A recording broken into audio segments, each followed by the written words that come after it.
Hey guys, tonight we're settling deep into the snow-draped hush of an ancient mountaintop monastery. Outside everything is white and muffled. The air bites at your fingertips and even your breath sounds too loud in the stillness. Inside the world is dim, just flickering candlelight, the scratch of a quill, and the slow creak of wooden beams shifting under snow. You sit at your desk. It's old and splintering, ink-stained and cold to the touch. The parchment before you curls slightly at the edges, yellowed with age. Your hand trembles not with fear or illness, but with something quieter. Loneliness, maybe. Memory. You dip the quill and begin to write. So before you get comfortable, take a moment to like the video and subscribe. And if you're listening from a quiet corner of the world, drop your location and local time in the comments. Now dim the lights, maybe turn on a fan for that soft background hum, and let's ease into tonight's journey together. You start your first letter of winter like this to whomever finds these words, if anyone ever does.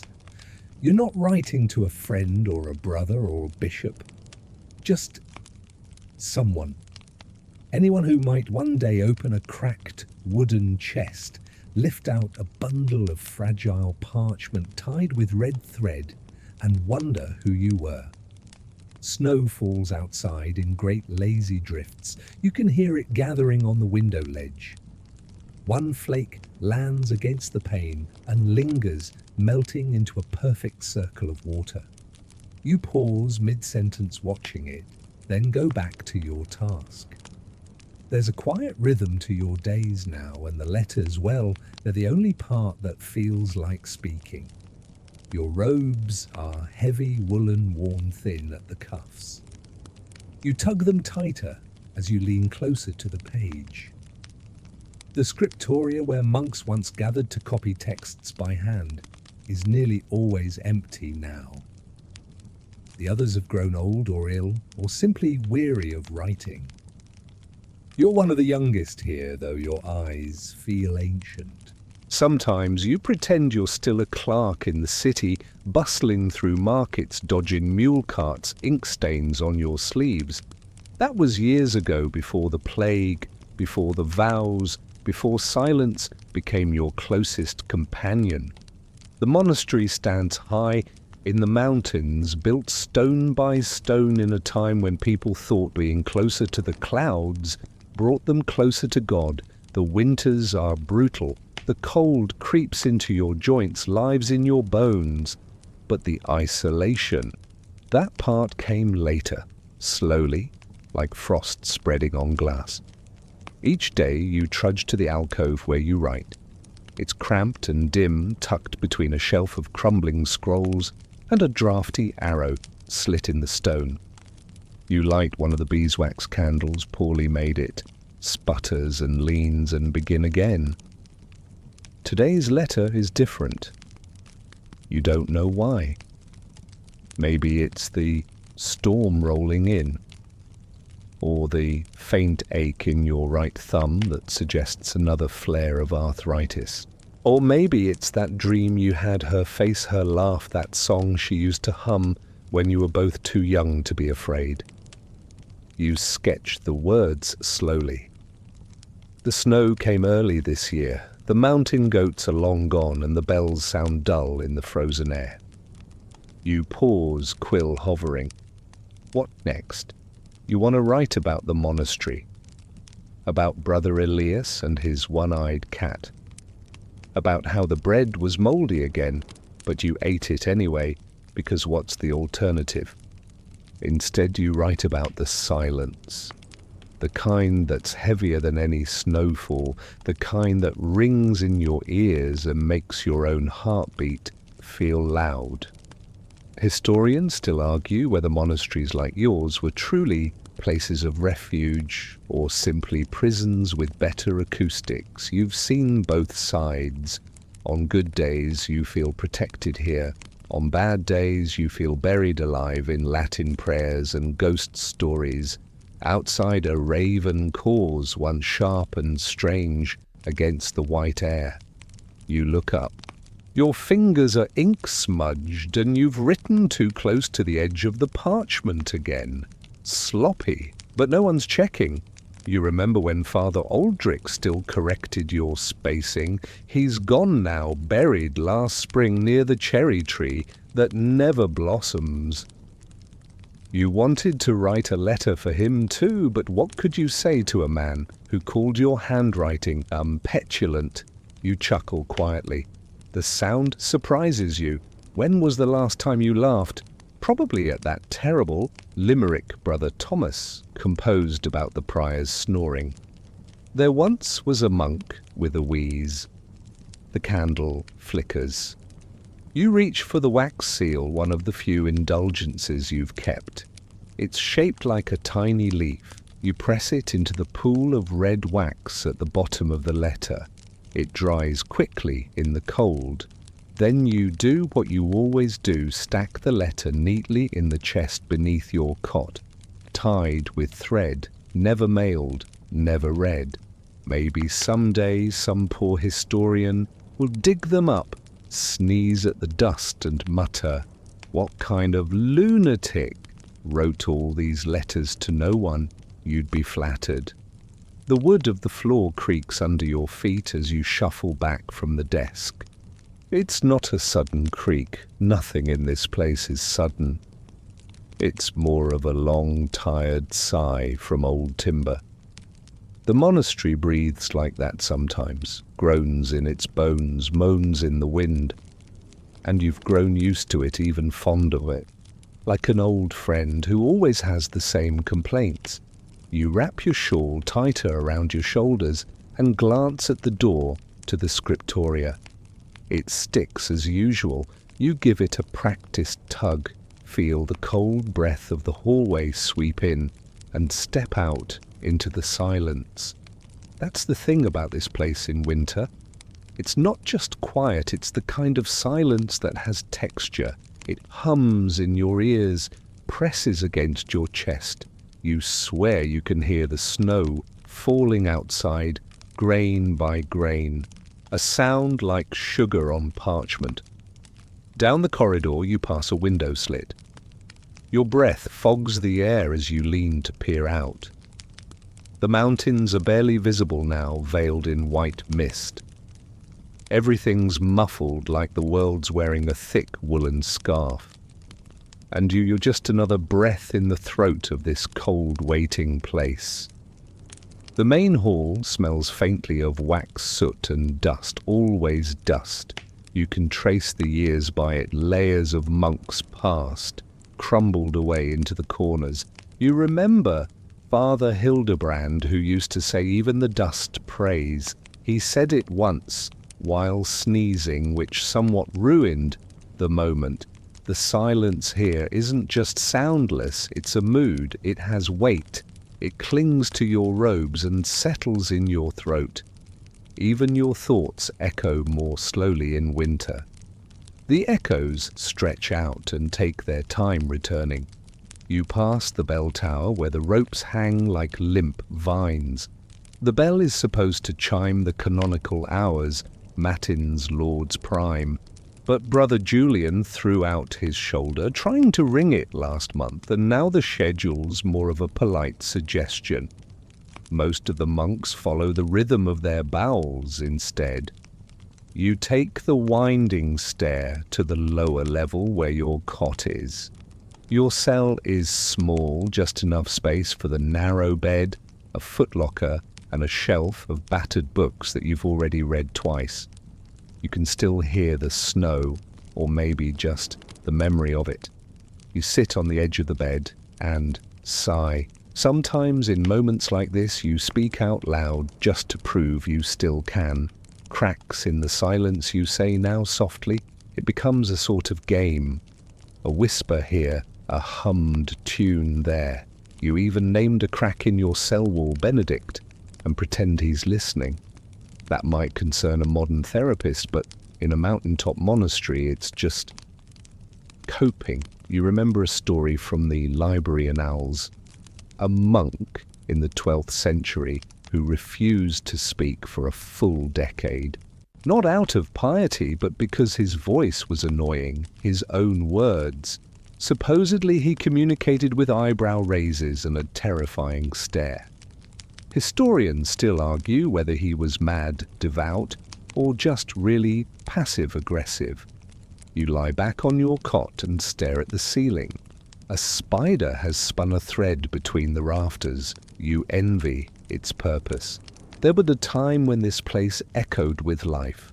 Young scribes like yourself ran between rooms, shouting jokes, spilling ink.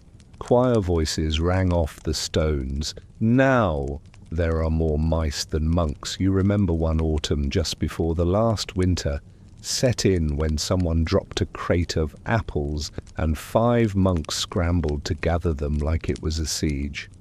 There was laughter then, real laughter. You think about that often. Not the apples, the sound. You close your eyes for a moment and try to recreate it. But it's like chasing footprints in the snow. They're already fading. The silence here sharpens everything. Every cough in the hallway. Every footstep in the dark. You begin to hear things that might not even be real. A soft thump, a door closing where no one is. You don't mind. In fact, sometimes it feels like company. You've developed a superstition of sorts. You believe that if you write steadily enough, the silence won't eat you, that it'll stay just beyond the door, pacing impatient but restrained. You write like someone stacking sandbags before a flood. And some days it works. You hear a muffled sound, something falling. Maybe a book in the library. You don't move. Let the silence sort it out. You've become very democratic with your paranoia. Your favorite hiding spot in the monastery is the apothecary's room. Not because of the tonics, though. One does taste suspiciously like elderberry wine, but because it has the softest chair. You don't even sit properly. You just drape yourself over it like a cat in a sunbeam and let the silence swirl around you. Brother Thomas once caught you there mid-drape and said, "You look like a dying poet." You replied, "Aren't we all?" He hasn't spoken to you since. Which honestly might be a win. The silence has its music. The crack of ice on stone. The pop of sap in firewood. The soft scuff of slippers down the hall. Your world has shrunk to these tiny sounds, and in shrinking it's become intimate. Like you're living inside a held breath. Still you write. Every day. Even if the ink freezes mid-stroke or the quill splinters in your hand, even if no one ever reads a word of it. You write because the silence leaves you no other option. And tonight, as the wind howls outside like a lost thing, you feel a strange comfort in it all. The quiet is not empty, it's just waiting for what you don't know, but you keep writing just in case. You wake to the soft crunch of frost beneath your bones. Or maybe it's the straw mattress. Either way, your joints complain like overworked scribes, and you mutter something halfway between a prayer and a curse as you swing your legs over the side of the cot. The cold bites first at your toes, then climbs with ambition. Even your robes feel reluctant, stiff from the night's chill. The candle has guttered out beside you, and the corner of your most recent letter curls up as if in protest. You smooth it, absently, rereading the last line. You'd meant to finish it, but somewhere between memory and melancholy, you'd fallen asleep at your desk again. The sentence ends in a blot, like a thought interrupted. You stare at the unfinished line. If only she could see the snowfall through these old. And that's it. No grand reflection, no poetic ending. Just a half-thought and a droplet of ink that dried like a bruise. You tap your fingers against the desk. Not nervously, just habit. You do that often now, stare at what you've written and wonder who, if anyone, will ever read it. You imagine a future monk opening your bundle of letters and squinting at the faded script. Will he smile? Frown judge your penmanship. Will he skip straight to the scandalous bits if there are any? You hope so. Most of your letters aren't addressed. A few are, to her, to the wind, to the boy I was. But mostly they're just pages filled with quiet offerings, as if you're whispering into a jar and corking it shut again and again. There's a strange comfort in writing for no one. No reply to fear, no silence to misinterpret. Just you, your ink, and the ghost of a reader you may never meet. Sometimes, though, just sometimes, you pretend you're writing to her. Not the Virgin, not some imagined muse. Her, the one you met before the world caved in, before the vows, before the ash and bells and cold meals of monastery life. You never use her name in the letters. Somehow that would make it too real, too fragile. Like saying it aloud would let winter steal it from your mouth. You describe the way she laughed in midsummer, the time she danced with both shoes off, and dared you to do the same. You recall her ridiculous insistence that all pigeons are secretly judging us. You remember how her hands were always slightly ink-stained like yours, and how she called your writing a string of haunted spider legs. You didn't even mind. There's one letter, one you reread more than the others, that begins with, "Today I saw someone with your walk, but not your stride. Yours had music in it." You wrote that on a day when the wind was so loud through the chapel eaves that even the abbot forgot the reading. You wrote it with a broken quill and tea instead of ink, because everything had frozen solid. The words came out pale and shaky, but you didn't care. It was more about saying it than seeing it. Historians still argue whether monks were allowed to write personal letters at all. Many say it was strictly forbidden. Others suggest it was quietly tolerated, especially in the darker months when even obedience needs a loophole. You never ask permission, not that you're sending these. No courier climbs this mountain between December and Lent. And even if they did, what would you write on the outside to the girl who once threw apple peels at my head and told me I was too serious? The monastery doesn't deal in romantic postage, so the letters stay with you, folded, sealed, stacked like pressed flowers in your little wooden chest. Sometimes you consider burning them. One match and the evidence of longing would vanish like morning mist. But you never do. You've come close once during a thunderstorm when your hands shook and your breath felt like knives, but even then you couldn't. There's a power in writing things that no one sees, like carving spells into stone and burying them. It's not about being heard, it's about releasing the weight. You step out of your cell and into the corridor. It's still dark. The kind of dark where your own body seems like a rumour. The candles in the wall, sconces, have all gone out. You grope your way by memory, counting steps, brushing cold stone with your fingertips. Back in the scriptoria, the ink has unfrozen just enough. You dip your quill, it snaps. You mutter something unmonkly under your breath. Another quill from the jar. You're down to your last 3.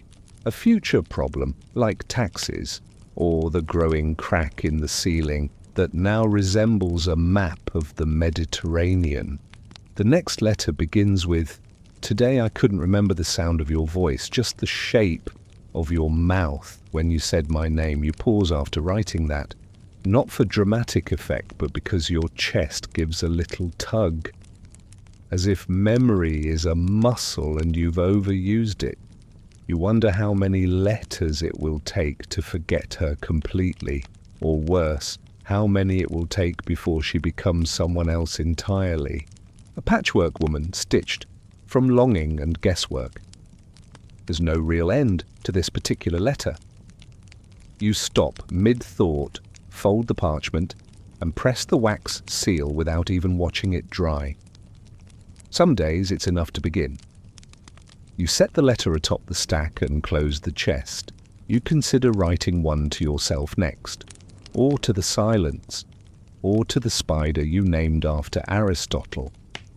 He's been strangely quiet lately, and for a moment as you sit in the cold, hunched over a splintering desk in a monastery halfway to heaven, you feel something like company. The fire crackles like it's trying to tell a secret, but it never quite gets to the point.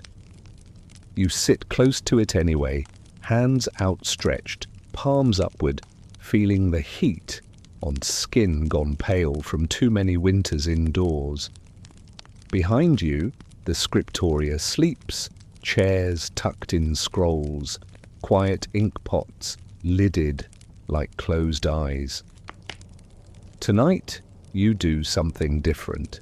You heat a little wax beside the fire, watching it bubble and melt in a spoon blackened from use.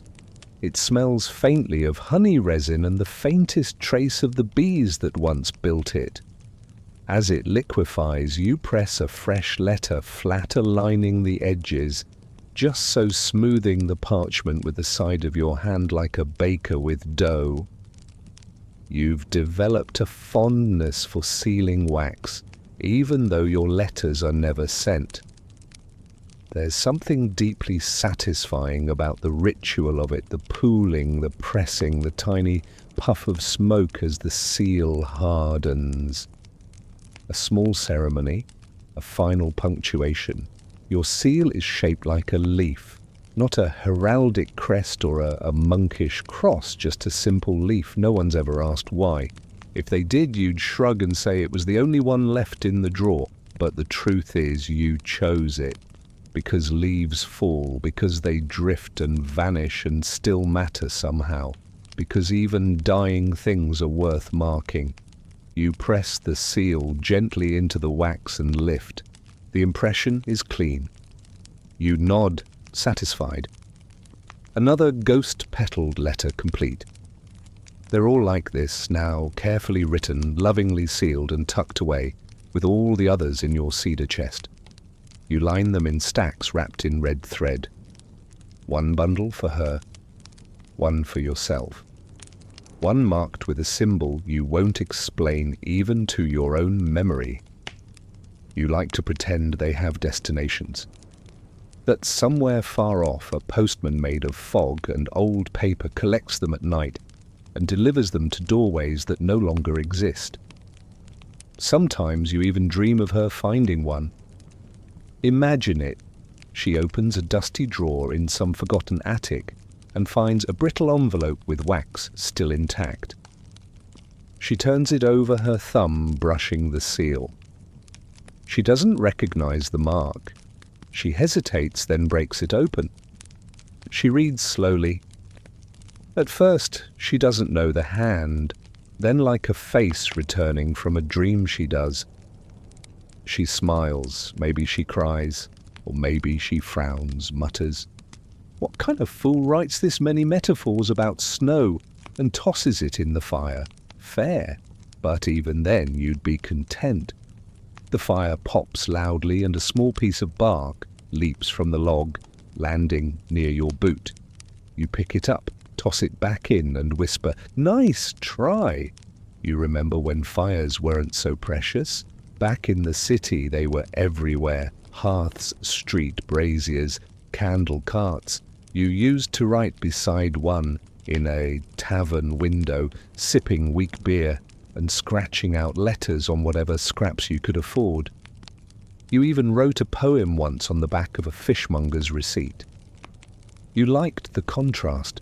That was before the monastery, before the silence became your housemate. Now, fire is something earned, chopped, stacked, rationed. The monastery stores its wood like treasure. You get 2 logs per evening, unless you sweet-talk Brother Elric, who owes you after you helped him cover up that time he dropped the wine chalice and replaced it with vinegar. You take the next parchment and write not to her or to yourself, but to the fire. Why not everything deserves a letter? Dear fire, you begin. Thank you for your warmth and your noise. You make even shadows feel like company. I wish I could feed you something other than dying trees. You pause, quill raised. Then just because you can, you add, P.S. If you meet the wind, tell it I haven't forgiven it for last Tuesday. You sign it with a flourish. The fire crackles approvingly. Historians still argue whether monks were permitted to write poetry, especially if it wasn't devotional. Some texts hint at entire underground networks of verse passed like contraband between cloisters. You'd like to think there's a rebellious monk out there with a sonnet hidden in his sock. You roll your shoulders, stretch your neck, and start the next line. It's a good writing night, the ink flows like it remembers how. Your thoughts unfurl easily, not like those days when every word feels pulled from stone. You write about the firelight dancing on the walls, casting shapes that look almost human. A bent old man, a girl with a basket, a bird flapping then gone. You pretend they're visitors passing through. You mention the monastery cat Elspeth, who curls on the hearth like a queen and judges your grammar. She blinks at you, now unimpressed. She once stepped in your ink pot and left paw prints across 2 entire psalms. You never cleaned them. They gave the text more character. When the fire begins to dim, you fold the last page. No one will read it, but you still seal it with care. That part matters, the ritual, the sense that something was said, even if it's only whispered into parchment and flame. You place the letter with the others and sit back in your chair, listening to the coals settle. Some monks chase sleep with prayer, you chase it with words. And if sleep never comes well, at least you've said something, even if it's only to the fire. There's a letter you always come back to. You never intended it to be special. No golden ink, no perfect penmanship. It was written late one night when your bones ached and the wind wouldn't stop wailing through the rafters. You'd run out of wax and sealed it with candle grease instead, and yet it feels more real than all the rest. It begins simply, you were wearing green. You don't even mention who you is, not directly, but your hand must have known, because that letter, crumpled, rewritten, half-burned and copied again, has the shape of her in every line. You open it now and reread it for the 1000th time. The words have softened like snowflakes melting in the palm of your memory. You were wearing green and your shoes were damp. You said the road was longer than you'd thought, but you said it like a joke, like everything was manageable with a bit of laughter and the right boots. You remember that day. Or maybe you don't. Maybe you've written it so many times that it's become a kind of fiction, something more precise than the real thing could ever be. Still you cling to it. It was before you came here, before the city fell to silence, before the black banners. You were someone else then, less robes, more sarcasm, still too serious, she used to say, but she liked that about you, said it balanced her out, like mulled wine and vinegar. You add another note to the letter now scribbled in the margin. The wind today smells faintly of thyme. I wonder if you'd notice. I'm sure you would. You always noticed things I missed. You place the letter gently back into its place in the chest, right at the top. Not because it's more important, but because you're not done with it yet. That's the thing about most of your letters to her. They're never finished. You write them in fragments, revisiting them weeks or months later, adding a sentence here, a new thought there. It's less like correspondence and more like carving a statue of smoke. Once you tried to write a final letter, a goodbye, a proper closure, you poured everything into it: grief, apology, that one joke about the goose with a limp that only you two found funny. You sealed it with black wax. Black, of course, being the traditional colour of over-dramatic sincerity. Then you buried it, not metaphorically. You genuinely buried it behind the chapel beneath the pear tree that never fruits. You told no one, just pressed it into the earth like a seed you didn't expect to grow. And maybe it hasn't, but every now and then when you pass that spot, you nod to the soil just in case. Historians still argue whether monks in your century were ever allowed romantic entanglements before taking vows. Some suggest that youthful love was tolerated, if not encouraged, as a way to understand God's sorrow. Others insist it was all stern gazes and cold baths. You've read both sides, you've also lived one of them. There was no scandal, no grand drama, no forbidden kiss beneath a torchlit corridor, just time pulling like slow water, and you going with it and her staying behind. You could have stayed, maybe, but grief makes odd choices for us, and the monastery offered something she couldn't: the illusion of stillness, of safety. Now, years later, you live in that stillness, wrapped in it, and it's heavy, like blankets soaked in old memories. You rise from your chair and stretch your back, crackling like old parchment. Outside, the wind has died down. The snow is soft, lazy. You can almost imagine it falling through the silence, like feathers dropped from the sky. You slip on your cloak and step outside into the courtyard. The cold hits you like a quiet slap. Not unkind, just honest. The courtyard is empty, blanketed in white. Your footprints from yesterday have disappeared. Good. Let them. You walk slowly, tracing the edge of the cloisters, your fingers brushing the cold stone pillars. The stars are out, faint, but watching. You've written to them too, once or twice. Letters folded into nonsense addressed to the brightest one. Those you burned. The stars don't need archives. You stop at the chapel door, hand resting on the iron latch. You don't go in. Just stand there, breathing little clouds into the night air. The same thought visits you again, uninvited as always. What would she think if she saw you now? The robes, the solitude, the endless letters that never leave this place. Would she smile understanding, or would she call you an idiot for hiding in stone walls instead of trying harder? You're not sure. But you write to her anyway, because writing to her is the one thing that still feels like movement. Everything else here is stillness and ash and the slow tick of bells. But your letters, they breathe, they ache, they joke, they remember.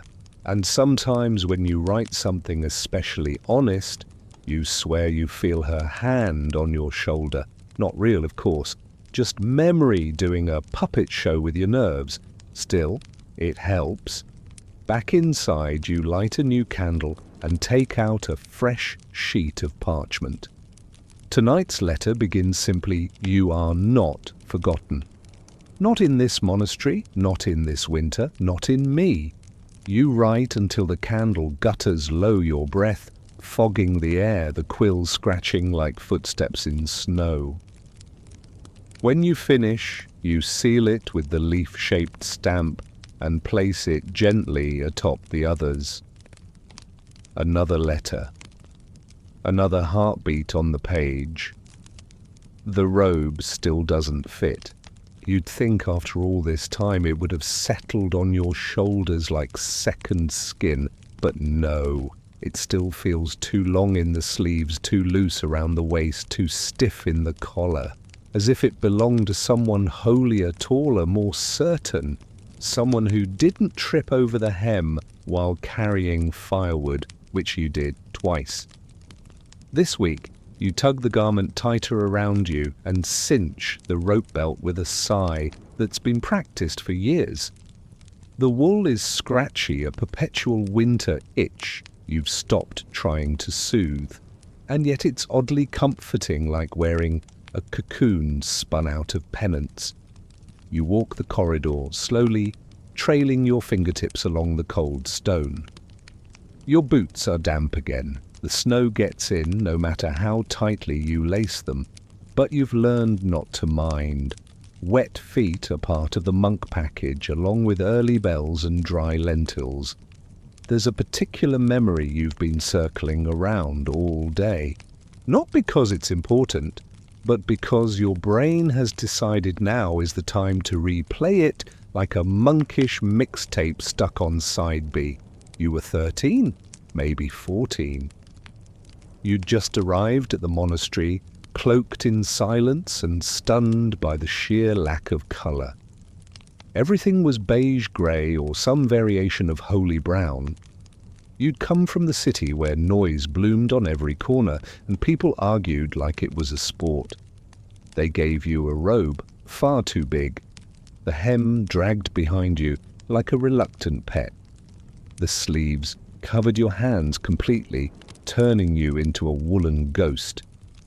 You'd never seen so many candles in one place, nor so few smiling faces. The first thing you wrote in the monastery wasn't a prayer or a copied text. It was a letter to your mother, one you never sent. They've given me a better robe and a name I don't quite remember how to wear. That line still lives in the back of your mind, like a shadow under the bed. You were trying to be poetic, of course. But it was true, too. The name they called you here was not the one she used. That name belonged to the boy who danced in puddles, who loved riddles, who asked too many questions at market. Here you were, Brother Anselm. You're still not sure what happened to the boy underneath. You pause at the hallway window.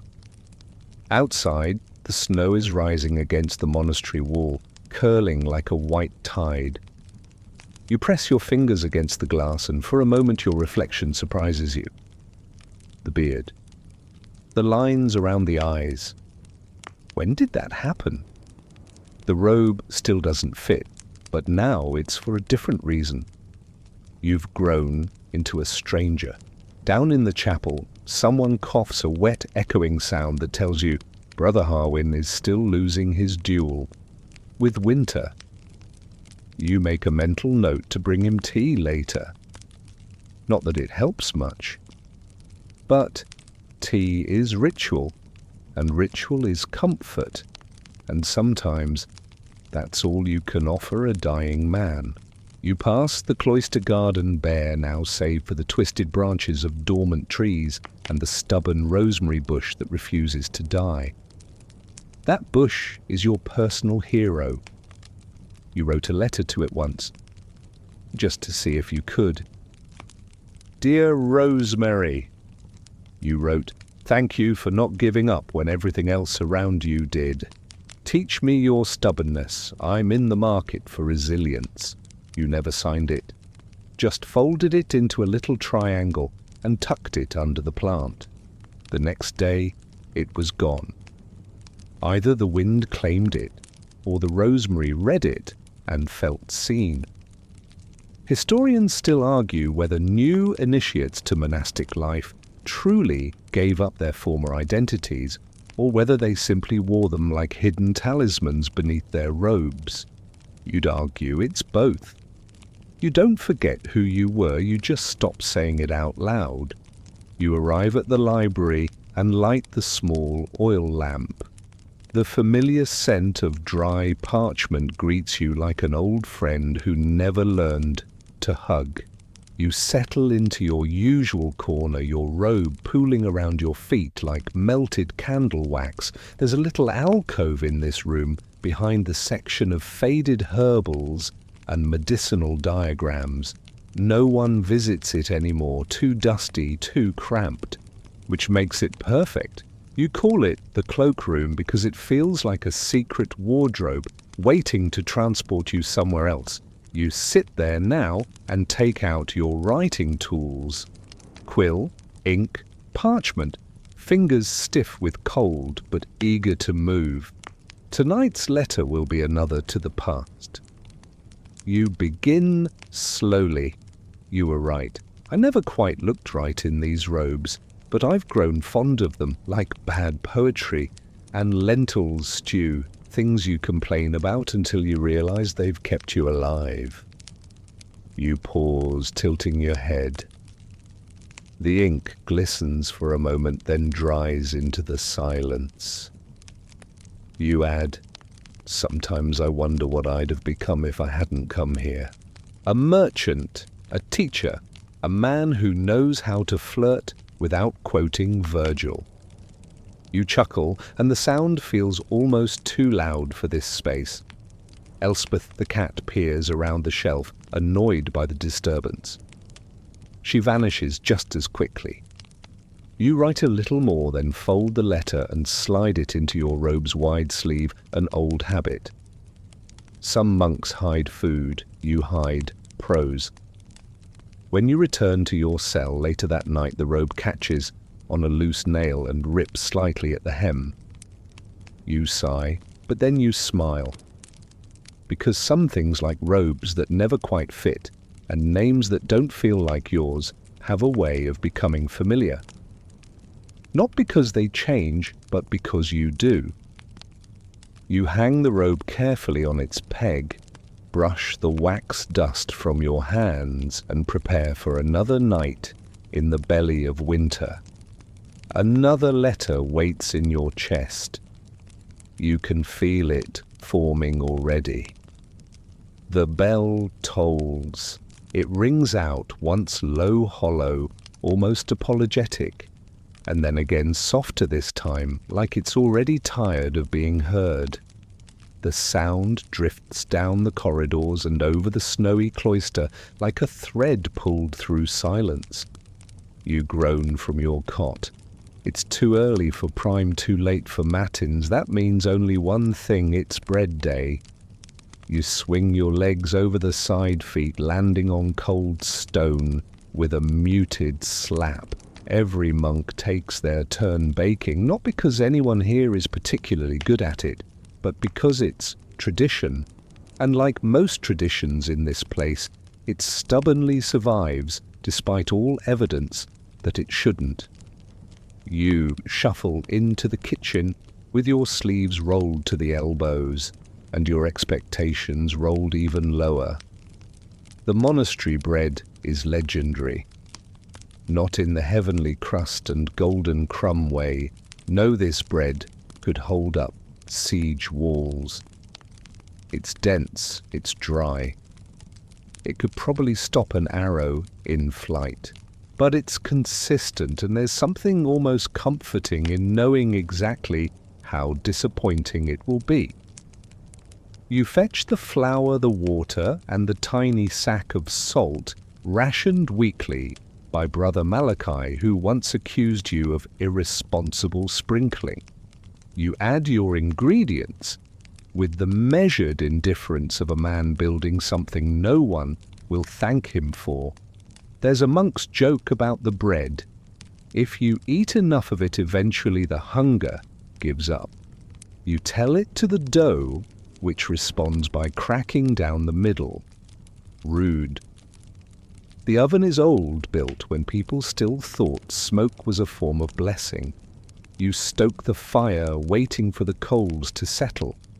The warmth on your face is almost enough to make you forget the numbness in your toes. As the dough bakes, the kitchen fills with a smell that could generously be called rustic. You've gotten used to it. The others too. No one complains aloud. They just chew, very slowly drink a little more broth, and avoid eye contact with the crust. You pass the time writing a letter on the back of a torn recipe scroll. The original recipe is for some kind of plum-tart utter fantasy in a monastery, where plums are myth and sugar is an abstract theological concept. Today the bread cracked like your voice when you first said goodbye. You hesitate, then add, still better than Brother Julian's attempt last week. We all thought he'd reinvented stone. You fold the parchment into a rough square and tuck it under the sack of flour for safekeeping. One day some poor soul will sift through this place and find 100 letters hidden under bags, benches and books. They'll assume you were mad, or maybe just lonely, maybe both. Historians still argue whether monks lived lives of genuine contentment or whether they simply developed advanced coping strategies disguised as holiness. You've read both takes, you've also eaten this bread, so you're leaning toward the coping theory.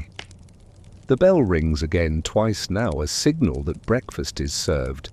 You pull the loaves from the oven, each one heavy enough to be classified as a blunt weapon, and stack them on a cloth-lined tray. Then you carry them into the refectory where bleary-eyed monks are already waiting. Brother Thomas sniffs a loaf, pokes it and sighs. You always bake with this much vengeance, you shrug. It's a metaphor. For what disappointment? The others chuckle softly. In a place like this, even the mildest sarcasm is treasured like gold leaf. You sit near the far end of the long table and break off a chunk of bread. It's warm at least, and with enough broth, passably edible. You chew thoughtfully, staring at the frost gathering on the inside of the window panes.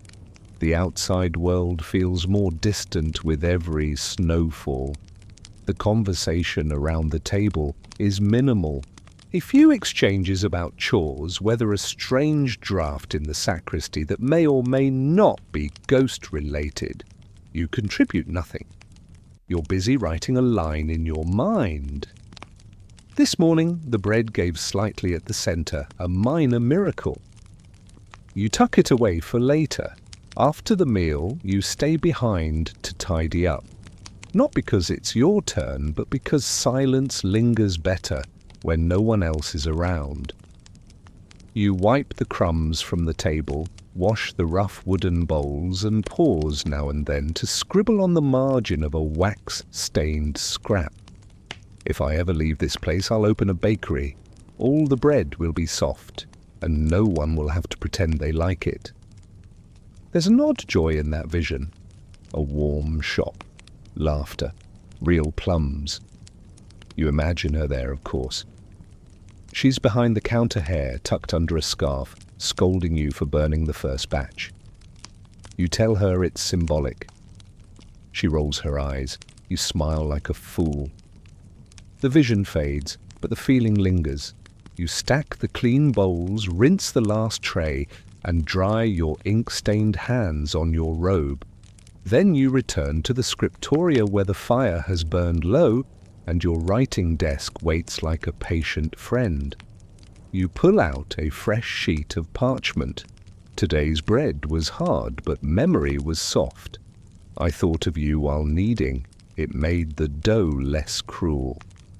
You seal the letter with the usual leaf stamp and place it gently atop the others. Your small rebellion. Your quiet cathedral of words. Outside, the bells stop ringing. Inside, your pen begins again. The hallway to the west wing smells of mildew and forgotten books.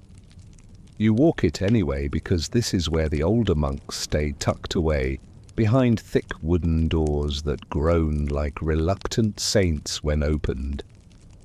They prefer their quiet here. You understand. The silence is thicker, more dignified somehow, like an aging dog who only lifts its head for thunder or bread crusts. Today you're carrying a small stack of blank parchment and a pot of fresh ink. Not for yourself for once. For Brother Agnellus. He doesn't write anymore, not really. His hands shake too much. But he likes to hold the tools, turn them in. His fingers pretend. Says it makes him feel like he's still part of the plot. You don't know what story he thinks he's in, but you're happy to let him think you're both co-authors. You knock gently. His door opens a few inches, pushed by the breeze of your intention. He's seated by the window, wrapped in a blanket that looks like it once belonged to a horse. The sun is barely there, filtered through frost-rimmed glass, but it falls across his face just enough to show the wrinkles have deepened like dried riverbeds. "Ah," he says without turning. The ink carrier returns. "Better than the ink-stained disaster," you reply, setting the supplies down beside him. He chuckles, a rasping sound that seems to come from the bottom of a well. "Give it." You sit beside him silently. This has become your custom weekly, sometimes more. He talks, you listen occasionally, scribbling down his stories in your spidery hand. At first it was just to humour him, but over time you realised something odd. His stories are strange, not just old man ramblings, not just half memories and monastic tales. These are stories with teeth, ones that speak of things no novice is supposed to know. You've written them all in a special bundle of letters marked with a tiny spiral on the seal, like the one about Brother Joachim, who supposedly sleepwalked to the edge of the cliff and woke up balanced on one foot, reciting Psalm 22 backward, or the monk with the odd green eyes who never aged. He copied the same psalm every day for 60 years, Agnellus had whispered. By the end, the words were different. They looked the same, but they weren't. You asked if he was joking. He just smiled and asked for more ink. Today, Agnellus talks about Brother Caius, the one with the broken nose, and a collection of teeth he claimed were from saints. You assumed he meant relics. Then Agnellus added, some of them were still warm when he got them, and smiled like he told a joke that wasn't for you. Historians still argue whether these stories, collected in bits across dusty margins, were metaphors, warnings, or the earliest forms of monastery folklore. You're not sure. But you've started to believe that behind every rule there's a very specific reason, probably involving fire. You keep writing, not everything. Some of it's too wild, too raw. You save those for the ghost scrolls, as you call them, letters you tuck inside old books when no one's looking. Tiny records of things too ridiculous to say aloud, like the story of the monk who allegedly cured headaches with owl feathers and rhythmic humming. You tried it once. It did not help. Agnellus pauses mid-sentence and squints toward the window. She's in the garden again, he says. You follow his gaze. There's no one there. Who, you ask? The lady with the black veil, the one with the eyes like bruises. You don't respond. You've learned it's best to let those comments hang in the air like incense. Acknowledge them and they might sharpen. Ignore them and they become mist again. Still, when you return to your cell that night, you find yourself writing about her. She stands in the garden like a dropped thought, wrapped in shadow, quiet as candle smoke. Agnellus says she comes for the roots, not the monks. You seal the letter quickly without rereading. Some things are easier to write when you don't look them directly in the eye. There are stories in these walls, stories buried beneath centuries of prayer and dust and quiet madness. And lately, you've made it your mission to gather them not for posterity, not for glory, but for the simple reason that they exist. You've always found it funny that people think monks are boring, as if choosing silence means forfeiting intrigue. If anything, it invites it. In a world where no one's allowed to shout, even a whisper becomes electric. You once found a letter folded behind a broken tile in the lavatorium. No name, no date, just a single line: "I know what the bells mean. I just don't think they like me." You kept it, of course. It's pinned to the underside of your desk. Later that night, as you curl into your cot and listen to the wind scratch against the shutters, you wonder if you're becoming one of those stories yourself. The quiet monk who writes letters to no one and whispers to firelight. You hope so, because stories endure, even when parchment crumbles, even when names are lost, even when no one remembers why the rosemary bush is sacred or what the green-eyed monk was guarding in the cellar. You turn onto your side and whisper, "Tell me another one, Agnellus," and in your mind he does. You wake to silence again. But this silence is different, thicker somehow. Not just the absence of sound, but a presence of stillness, like the world has held its breath. You rub your eyes and sit up, slowly, joints cracking like old furniture. The fire's gone out completely, not even a glow left. You blow a cloud of frost from your hands and reach for your ink pot and stop. The ink is frozen solid. You tilt it in disbelief. Not just a crust of frost, not a sluggish half-freeze. This is a full, unyielding, glassy brick of frozen black. You prod it with your quill. It responds with the sound of despair. You stare at it like a betrayed friend. Of all things to freeze, not your wine undrinkable anyway, not the rats resilient as sin, but the ink, the one thing that connects you to sanity. You look around the cell. The candle's wick is shrunken and shy. The parchment curls like it's embarrassed. Even your quill leans to the side, exhausted. You mutter, "Of course." Then you sigh and do what monks have done for centuries when faced with adversity, weather, or exceptionally bad soup. You improvise. You wrap yourself in your too long robe, grab your boots still wet from yesterday, and trudge down the corridor toward the apothecary's room. Brother Ethel is there, humming tunelessly and crushing something suspicious in a mortar. His eyebrows twitch when you enter. "Need a tincture?" he asks. "Liver trouble dreams again." "You're due." "No," you reply. "Ink trouble?" He snorts. "What do I look like, a scribe?" "Yes," you say, "but sleepier." He narrows one eye, then with an exaggerated sigh, he reaches into a high shelf and pulls down a small jar. "Lamp-blackened vinegar," he says, handing it to you. "Mixed it for painting lines on the chapel floor. Don't drink it unless you want to meet Saint Wretch." You take the jar and sniff it. It smells like soot and judgment. Still desperate times. Back in your cell, you scoop a bit of the thick black sludge into a fresh pot, add a splash of melted snow and stir until it loosens. The result is less ink and more a watery shadow, but it flows. You test a line, it bleeds, not the usual smooth flourish of monkish calligraphy. This bleeds like a wound, like something too alive for parchment. It spreads in slow, uneven rivers, staining the page in dark petals.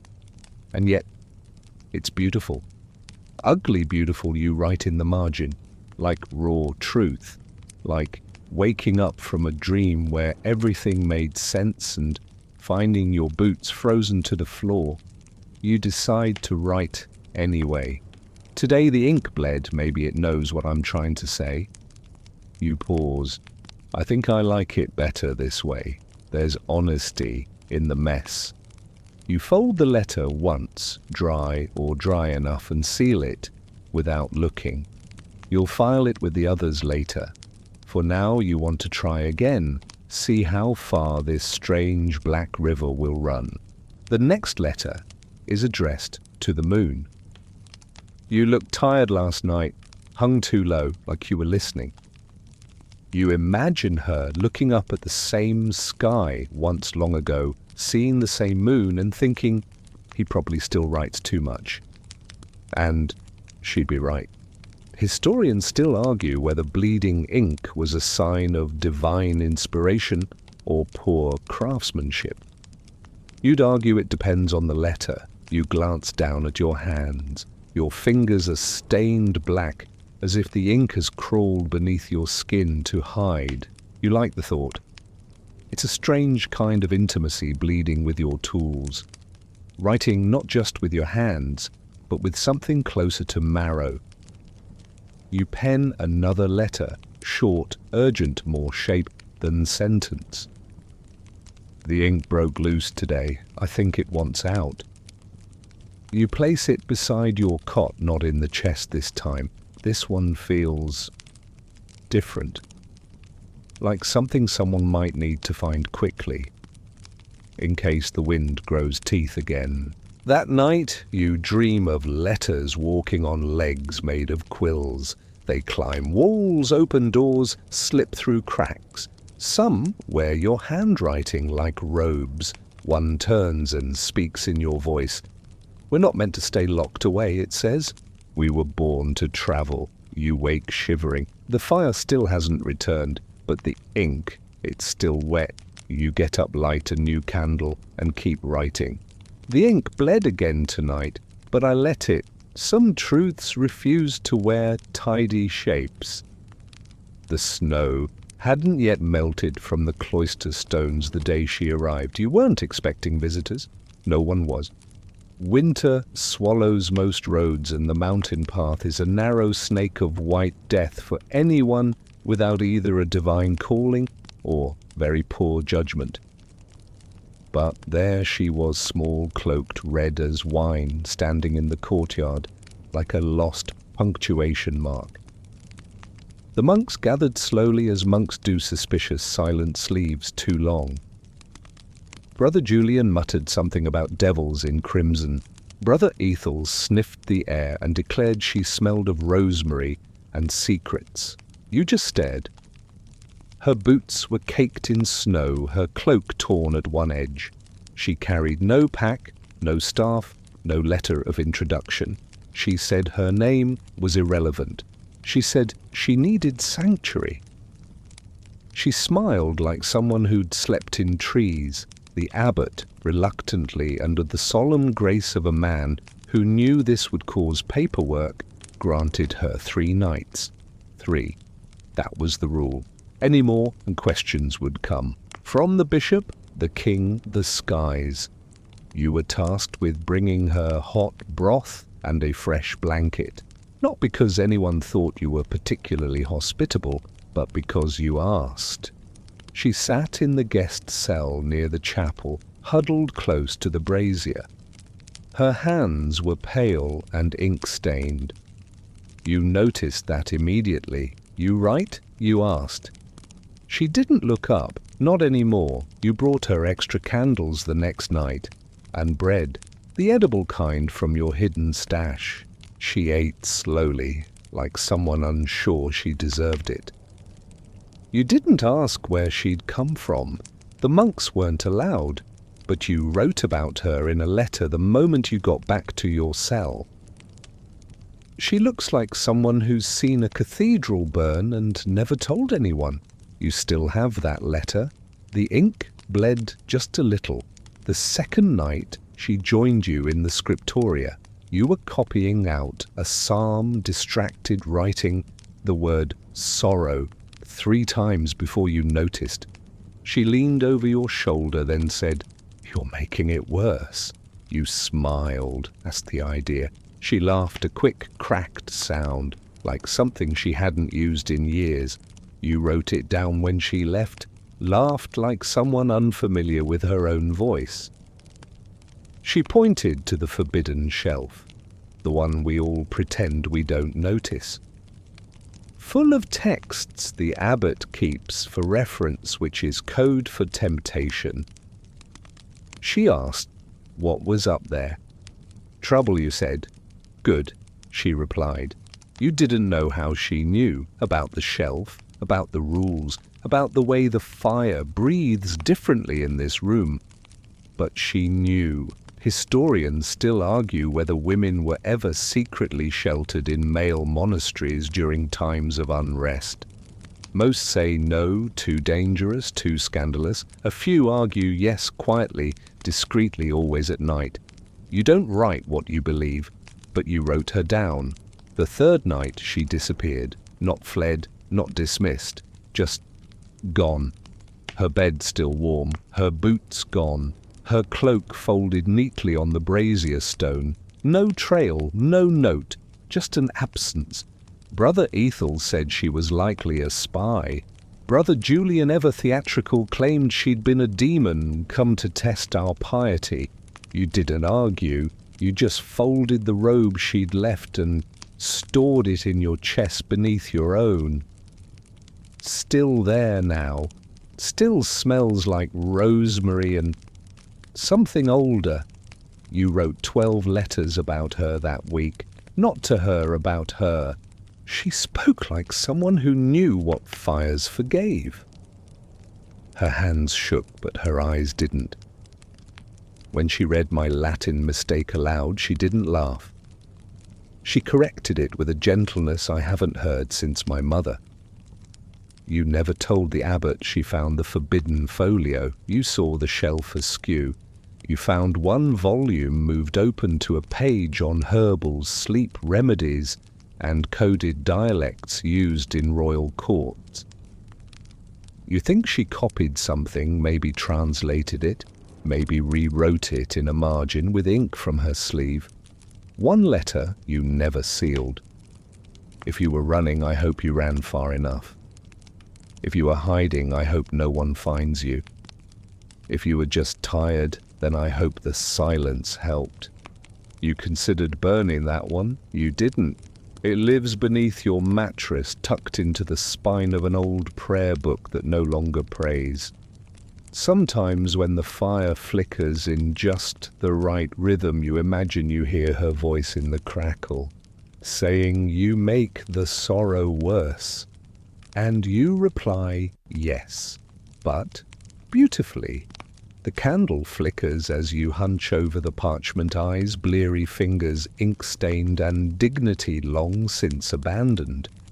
You're trying to conjugate some for the 3rd time this hour, not because you don't know it, but because your brain has apparently decided that this particular evening is for self-sabotage.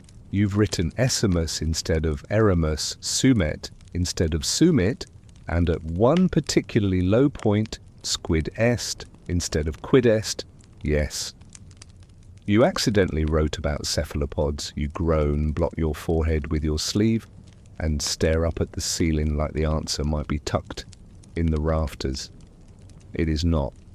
Elspeth the cat is though watching you with the judgmental serenity of someone who has never conjugated anything but contempt. You used to be good at Latin, or at least better. Back in your early monastery years, you were fast, confident. You made marginal notes like you were scribbling poetry. Then came the winter years, the long ones, the heavy ones, the ones with too much memory. Now even the words feel slower. You write, "Et omnia erant vanitas," and everything was vanity. It's from Ecclesiastes, but it feels personal. Across the scriptoria, Brother Emmerich lets out a short snore. He's fallen asleep in the middle of transcribing the life of St. Germanus again. You suspect the saint would understand. You decide to write a letter instead. To her, of course. She never criticized your Latin. Once she misquoted Virgil on purpose just to see if you'd correct her. You did. She smiled and said, "Congratulations, you're still impossible. Tonight's letter begins with, 'I made a mistake today.' Several, in fact. But only one made me laugh. You describe the squid incident. You imagine her laughing head, tilted back eyes, squinting, the kind of laugh that leaves you breathless and embarrassed at the same time. You add, 'I hope you're somewhere warm and that your language behaves.'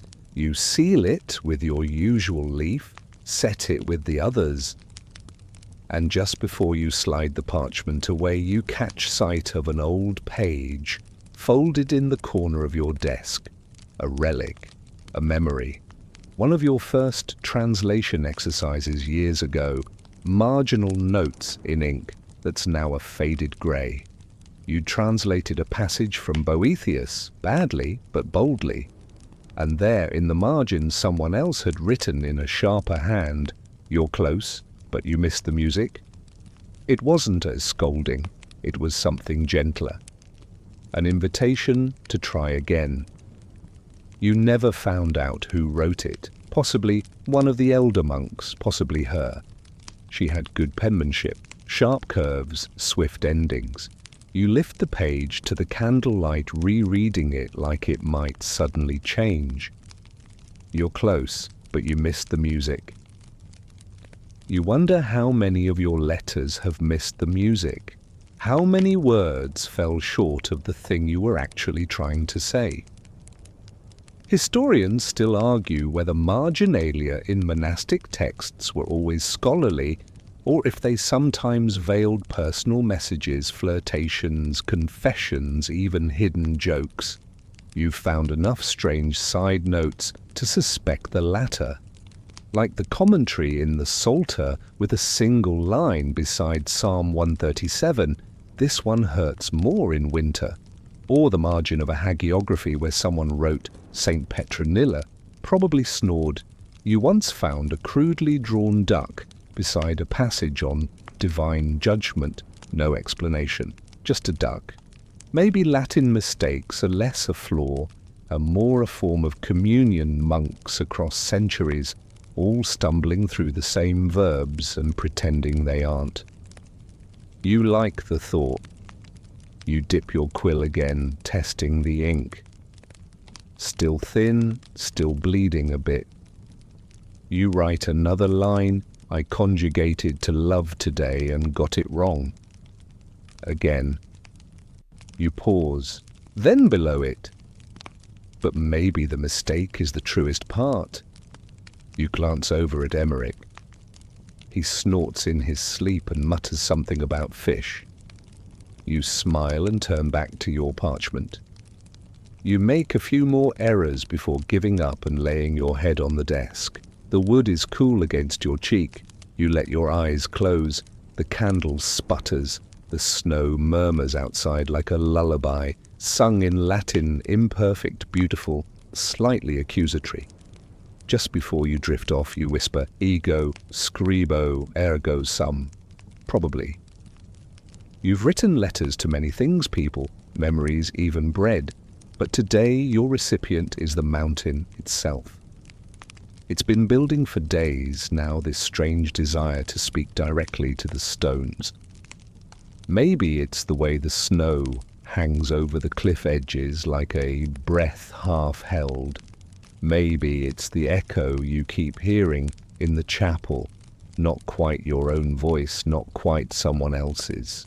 So you take your parchment, your bleeding ink, and your half-broken quill, and you trudge through the snow to the narrow balcony above the south cloister. The path hasn't been cleared. No one dares this route much in winter. It's narrow, slippery, and lined with icicles that look like nature's answer to medieval punishment. But you go anyway, Boots, crunching softly, breath billowing out like prayer smoke. The sky is a white void, not storming, just endless. The mountain stares back at you in silence. It always has. You pull your robe tight, sit cross-legged on the worn stone bench, and begin. Dear mountain, you've watched me longer than anyone, so I suppose it's only fair I finally write to you. You pause, squinting at the fog as it coils through the trees below. There's no view, just mist and the sense of height, of waiting. I wonder what you've heard crouching here for centuries. Did you hear my first confession? Do you know what Brother Ethel hides in his satchel? Do you remember what her voice sounded like when she laughed in this very courtyard? You write slower than usual. The cold stiffens your fingers, makes your lines jagged and unsure. The mountain doesn't seem to mind. I tell you things I can't tell the others because you don't answer, and sometimes that's exactly what I need. You stop again and press your palm flat against the stone railing. It's cold, ancient, patient. You imagine the mountain beneath it shifting just slightly in acknowledgement. Behind you, the wind hums through the cloister's archways. A hollow tune, one the monks refused to sing. You think of all the rituals built on this rock, prayers spoken toward the east, feet washed in snowmelt, old secrets whispered into the chapel floor. You've read the records. The mountain has absorbed everything. There's an old story in the monastery. Chronicles half lost, barely a paragraph about a brother who claimed the mountain answered him. Said it spoke through falling icicles and bird calls. Said it told him to leave. He did. Left a letter nailed to the chapel door. I'm going where the stone is softer. They found his body 3 valleys down, half buried, a smile frozen on his face. Some called him mad, others called him blessed. Historians still argue whether he meant something metaphorical or if he simply hated granite. You add this story to your letter. Do you remember him? The brother who left. Was it your voice he heard, or just his own echo made strange? A crow caws somewhere far above. You glance up, but see nothing. You return to your writing. If I fall silent tomorrow, if I vanish into snow, or thought or doubt, would you notice? Would a pebble shift? Would the frost cling differently to the chapel's shadow? You feel a little ridiculous, but also lighter. Like these questions were waiting, and now they've been handed off. You seal the letter right there with a drop of wax you'd pre-melted in a cork-stoppered flask. It hardens almost instantly in the cold. You don't fold the parchment. Instead, you slide it under a stone near the bench, and the mountain can read it when it's ready. As you rise to leave, a gust of wind lifts your robe and bites at your legs. You wobble, laugh a little, and mutter, "Don't get smug." Back in the warmth of the corridor, you shake snow from your sleeves. A few flakes land on your half-written list of tasks: mend habit, refill ink, avoid Brother Julian's sermon on humility. You add a new line beneath them: write to the river next, because if the mountain deserves a letter, surely the river does too, even if it's frozen solid and buried beneath 6 feet of snow. You imagine the spring melt water rushing down the slopes, carrying messages written in thawed memories. You think about ink dissolving into stream beds, turning thoughts into minerals, into soil, into trees. A poetic delusion, sure. But you're long past the need for realism. That left with the last courier. Later that night, you mention the mountain in another letter to her. You would have hated the cold, but you might have liked the view. On days when the fog clears, I can almost see the path we never took. Today I told the mountain about you. I don't think it was surprised. You sign it with no name, because the mountain already knows who you are. The folio wasn't supposed to exist. At least that's what the catalogue said. Or rather, didn't say, because there was no mention of it. No title, no author, no record in the monastery's meticulously boring scroll of holdings, which in this place is as close as something gets to an official exorcism. You found it during one of your colder afternoons in the library. Not reading, really, just wandering between shelves like a ghost with too much time. You often do that when your ink freezes or your mind won't sit still. You drift. You let your fingers trail over spines. You look for something to surprise you. And it did. The folio was tucked behind a copy of De Re Coquinaria, a Roman cookbook that, for reasons known only to the gods and Brother Ethel, is stored between the lives of saints and a volume on hagiographical forgery. You pulled it free without thinking. It didn't look important. Rough cover, no inscription, spine cracked like old bread crust. But the moment you opened it, you knew this wasn't ordinary. It began, innocently enough, a treatise on herbology, written in a cramped Latin hand that looped like ivy. But between the diagrams of yarrow and burdock, the margins came alive. Tiny notes, scribbles, commentary in no language you recognized, symbols, arrows, doodles of faces too detailed for idle art. And then further in, the marginalia got bold. There was a diagram of a body, not a saint's, not symbolic. Anatomical, real.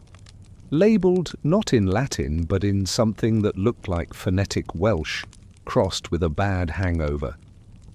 Next to it, someone had scrawled, "This one was still singing when we opened the chest." You froze, not because of what it said, but because of the ink. Red, rusted, and unmistakably made from ochre and iron gall. Old, possibly blood. You turned the page. The next margin featured a prayer written backward, a real one. Psalm 91 in reverse Latin. Your spine tingled. You flipped forward faster now, breath quickening.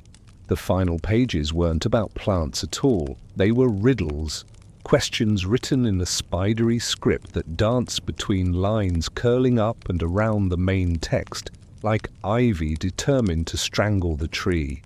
What walks on silence and leaves no shadow? How many lies fit inside a single truth? If you bury a name in snow, does it still thaw? You close the folio then, carefully, as if it might blink. You didn't tell anyone, of course not.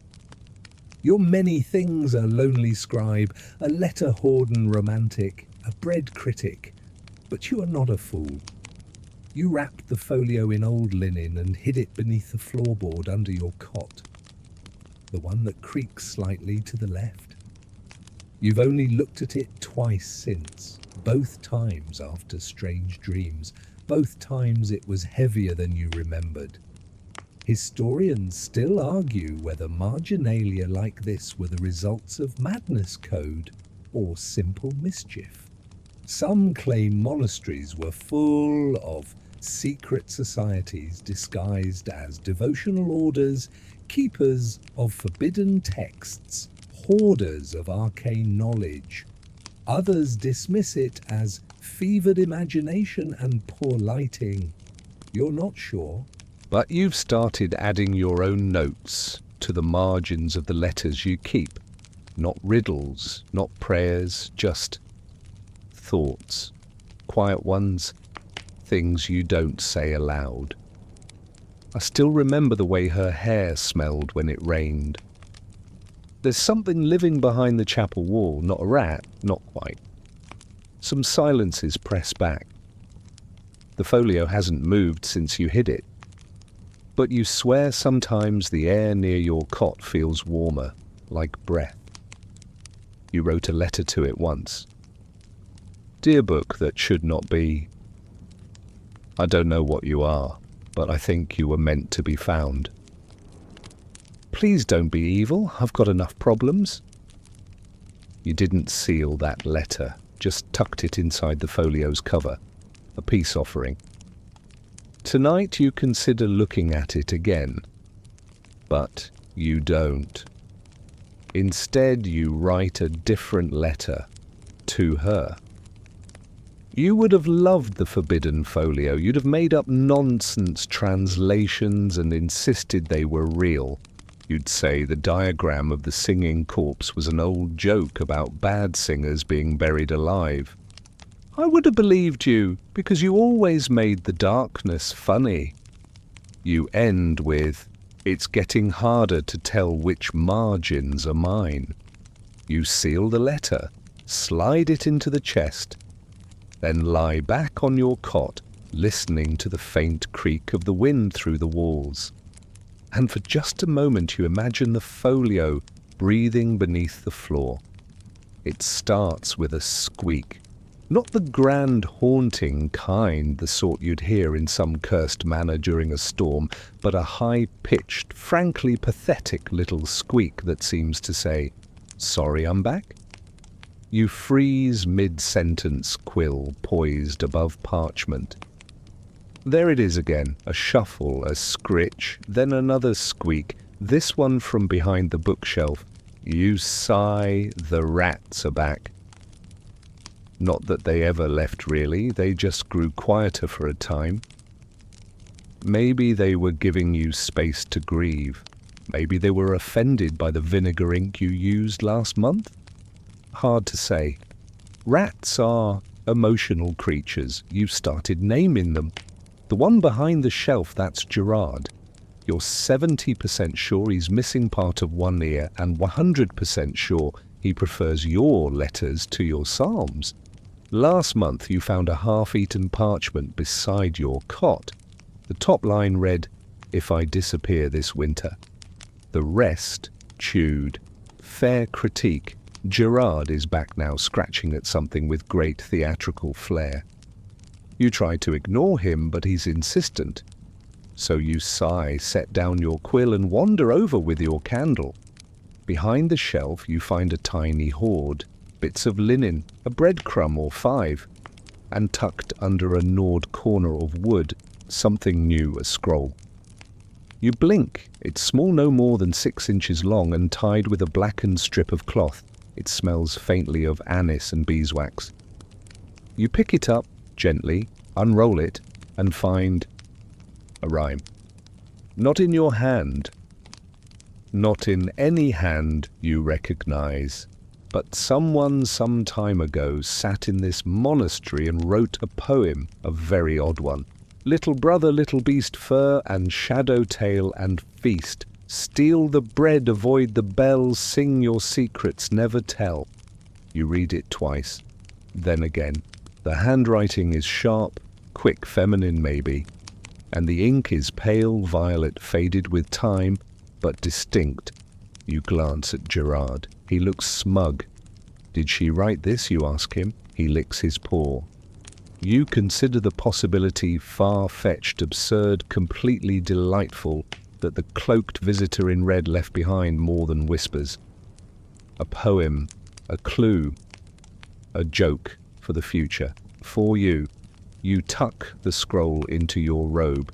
Later it'll go in your box of unexplained happenings, which currently also includes a fork that appeared in your boot and a single glove that smells like time.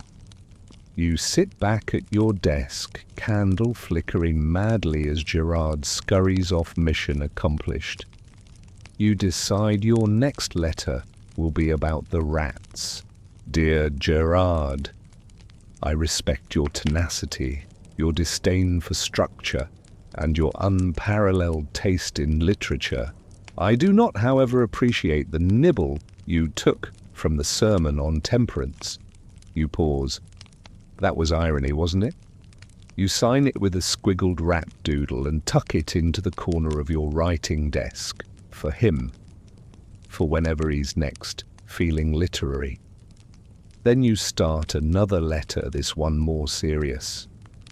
To her. There's something oddly comforting about the rats, maybe because they never pretend to be anything else. They take, they chew, they steal warmth. But they do it honestly. You always liked honest things, even when they made you mad. You describe the rhyme, the strange scroll, the soft joke of it all. You write, I think someone is still leaving footprints here, maybe not in snow, but in dust, in rime, in teeth marks.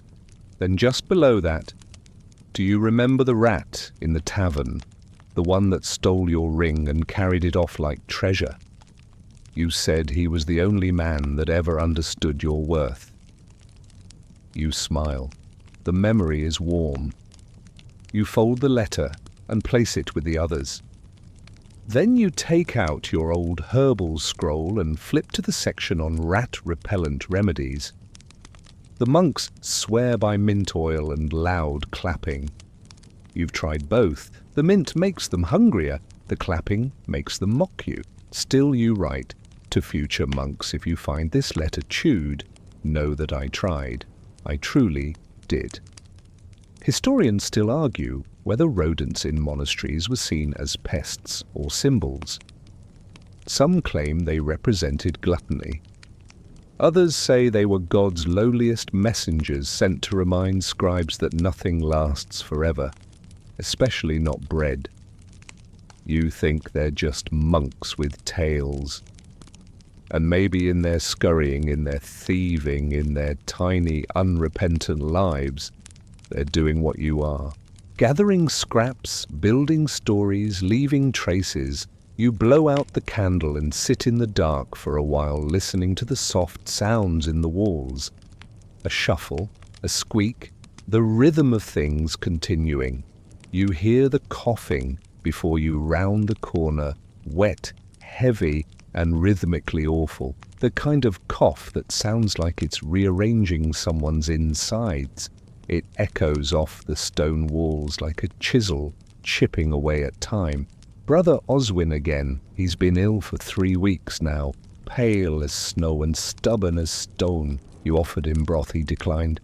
You offered him tea, he claimed tea was a temptation of the laity. You offered silence, he accepted. Today, though, it's worse. You can hear him even through the thick wooden door of his cell. You knock anyway. There's no answer, just another racking cough, and something that might be a curse in Latin. You take that as permission. The cell is dim, smells of wool ink, and the particular sour-sweet tang of fever. Oswin lies wrapped in 3 blankets, sweating through all of them. His beard sticks to his cheek. His eyes are open, but not seeing. You sit beside him quietly, reaching for the cloth, soaking in the cold bowl near the cot. You dab his forehead. He doesn't flinch. That's not a good sign. You speak gently. You're not allowed to die yet. I haven't finished copying your notes on obscure Gregorian chant metrics. No response. You continue anyway. Words help. If not him, then you. I need them. I'm trying to make my letters rhyme more. For style. He breathes in sharply, then mutters something half gargled, half whispered. You lean closer. What was that? They're not rhymes. You blink. What? He turns his head, slowly, eyes finally focusing. Not rhymes, he croaks. They're doorways. You freeze. Then he smiles, crooked, weak, wicked. Got your attention. You roll your eyes. You're delirious. Probably he rasps. Still his words stay with you. You write them down when you return to your cell, just beneath a list of odd things said during fevers. They're not rhymes, they're doorways. That night, you write a letter. Not to her, not to Gerard, to the fever. Dear illness, You've arrived again, uninvited, dragging chills and mutterings in your coat. You never stay long, but you rearrange the furniture. You pause. Add, if you must take Oswin, do it kindly. Let him drift on chant notes, not coughing fits. Then you write another. To him. You once told me silence was music waiting for permission. I never understood that until I watched you breathe between coughs. You fold both letters and place them in the little satchel you've started calling the collection. You don't seal them. Fever letters feel more like smoke than stone. That night, Oswin wakes again. You find him sitting up shaky, cradling a mug of weak tea someone finally convinced him to drink. He looks at you. You've been writing to me. You blink. How do you... I'm not blind, he says. And you mutter when you write. Rhythms, like a chant you hadn't noticed. He sips, then asks, what was the last one about? You hesitate. Doorways, you say? He snorts. You think you're profound. You're just dramatic. You grin. Takes one. To no one. He nods, eyes closing again, then says, there's something about being half broken that makes the veil thinner. You wait. Between here and... There he continues. Where things wait to be written, he's asleep again before you can ask what things. You return to your room and pull out your most recent letter to her. He said the rhymes were doorways. I want to believe that. I want to believe each line I write steps closer to where you are, or where you were, or where I last felt alive. If I write enough, maybe the doorway opens. You don't sign this one, just tuck it behind the candle shelf. In the hallway, a bell rings softly for Compline. You don't go. Tonight, silence is your prayer. You light a fresh candle and write one last line. Some fevers burn the body, others the soul. Historians still argue whether monastic infirmaries were places of healing or quiet passage. You know the truth is both. Tomorrow you'll visit Oswin again. You'll bring him tea and a psalm just in case. But tonight you let the ink bleed. Let the doorway open, even just a crack. The crucifix has tilted again. You're the first to notice it this time, not because you're especially observant, but because you always pass the chapel before prime, and you always look. It's become a habit, a quiet ritual like checking your ink or counting your steps on the stairwell. And today it's unmistakable. The carved wooden Christ hangs askew, head dipped lower than usual, the whole cross cocked to the left, as if bearing not just the weight of sorrow, but a structural failure. You sigh. This is the third time this winter. You kneel at the front pew looking up at the crucifix like a contractor with spiritual anxiety.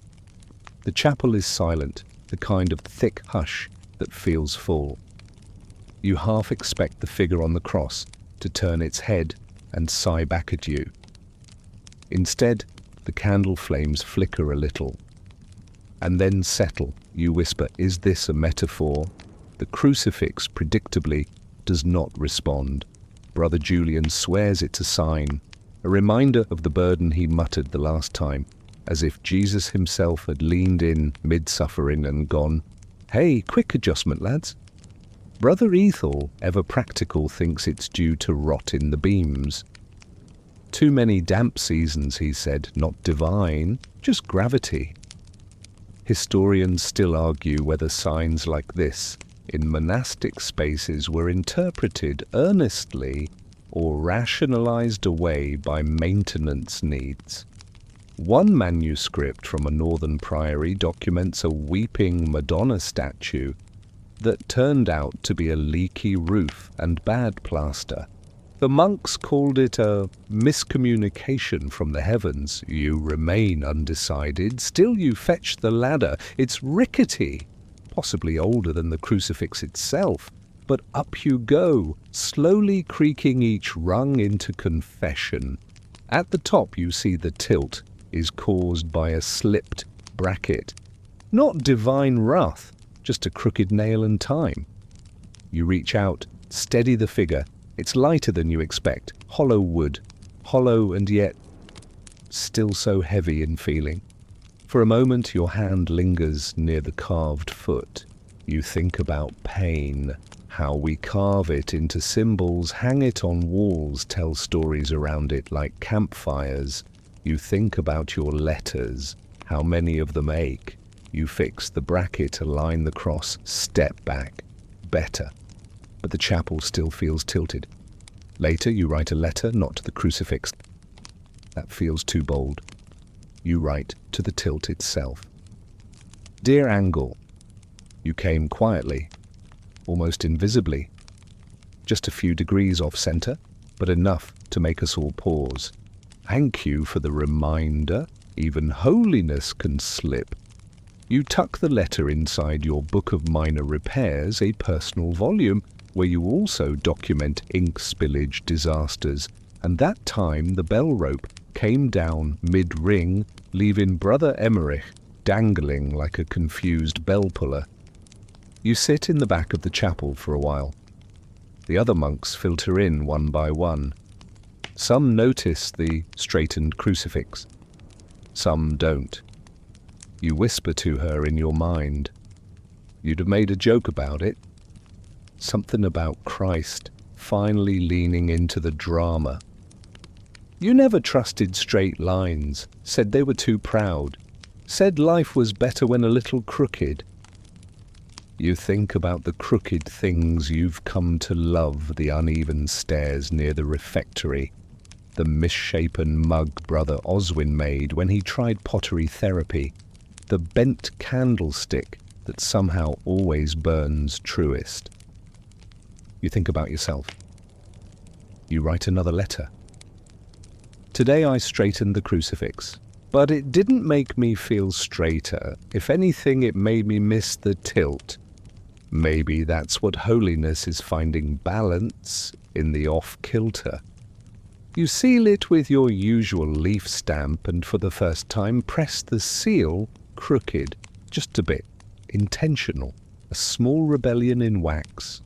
That night you dream the crucifix turns itself again, slowly inch by inch, while the chapel breathes around it like a living thing. You don't wake with fear, just curiosity.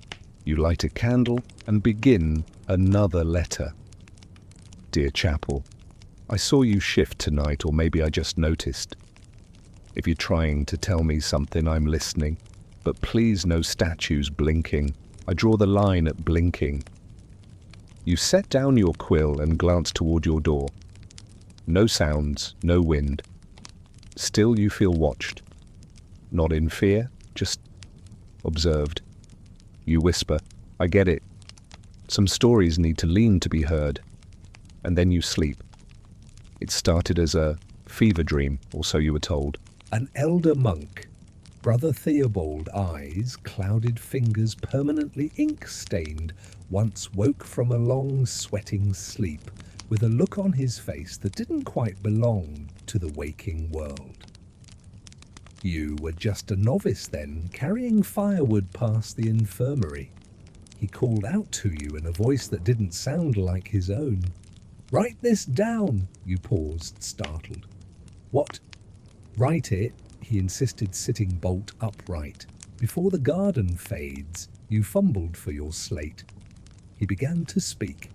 Words poured from him like water through a cracked jug, half sense, half beauty. He described a place lush, endless, strangely lit.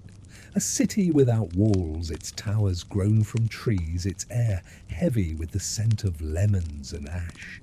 He said there were people there, some with wings, some with antlers, none with names. They knew me, he whispered, but I didn't know myself. You transcribed as best you could your handshaking. You still have that slate tucked behind your cot. the wax smudged from rereading.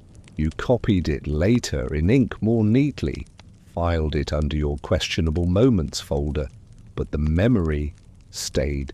Years passed. Brother Theobald eventually stopped waking altogether. But the dream lingered in the corners of your mind, and one day curiosity outpaced caution. You began recording dreams, your own and others. Quietly, carefully.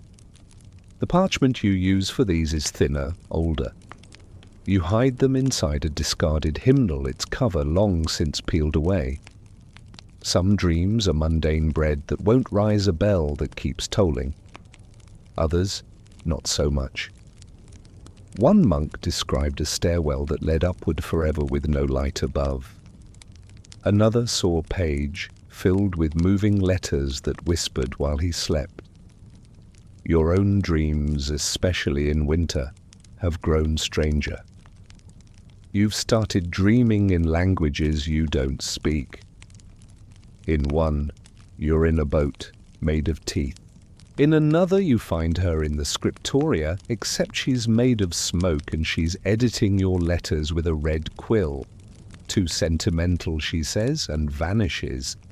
Historians still argue whether dreams recorded in monasteries were considered spiritual visions or simply indigestion with flair.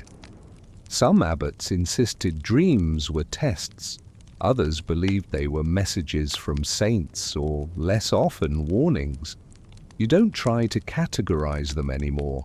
Instead, you write them like stories, each one beginning with the same phrase, "This is what I saw." You write a new one tonight. "This is what I saw. The chapel was full of candles, but they floated. Above each one, a letter of fire. When I tried to read the flames, they burned into my eyes. I saw her silhouette walking backward, reciting the Psalms in reverse. The bell rang once, then the stone beneath me turned to water. You pause. Add a note in the margin too, on the nose, you smile.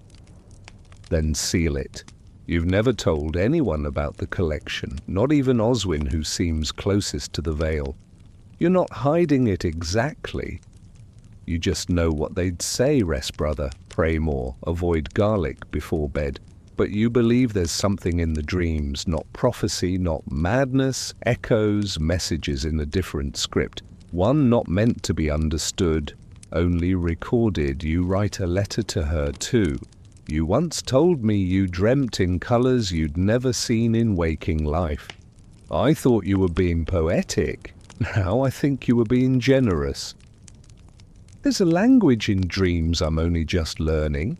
It's like Latin turned inside out, half feeling, half song. If you can read these, I hope you forgive the awkward grammar. You fold the letter and slip it behind the dream records tucked neatly into the hymnal. Then you take out the slate from all those years ago, the one Brother Theobald dictated to you, and run your fingers over the worn grooves. The last line still makes your breath catch. Do not wake me yet, I haven't finished remembering who I was. You whisper it into the darkness, candle low. The chapel bell tolls once. You weren't expecting it. You wait, but it doesn't ring again. You write one final line on the edge of your dream parchment. Some bells only ring inside. And then quietly, reverently, you blow out the flame. Some words should never be written.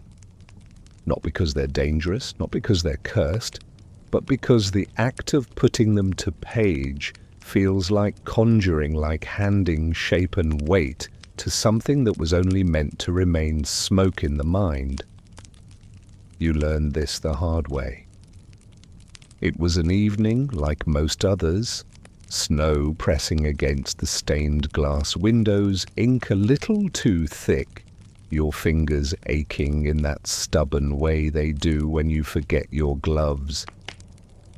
You had been writing a letter to her, a quiet one, One of those meandering, half-sad pieces where the memory of her laugh haunted the margins more than anything you said.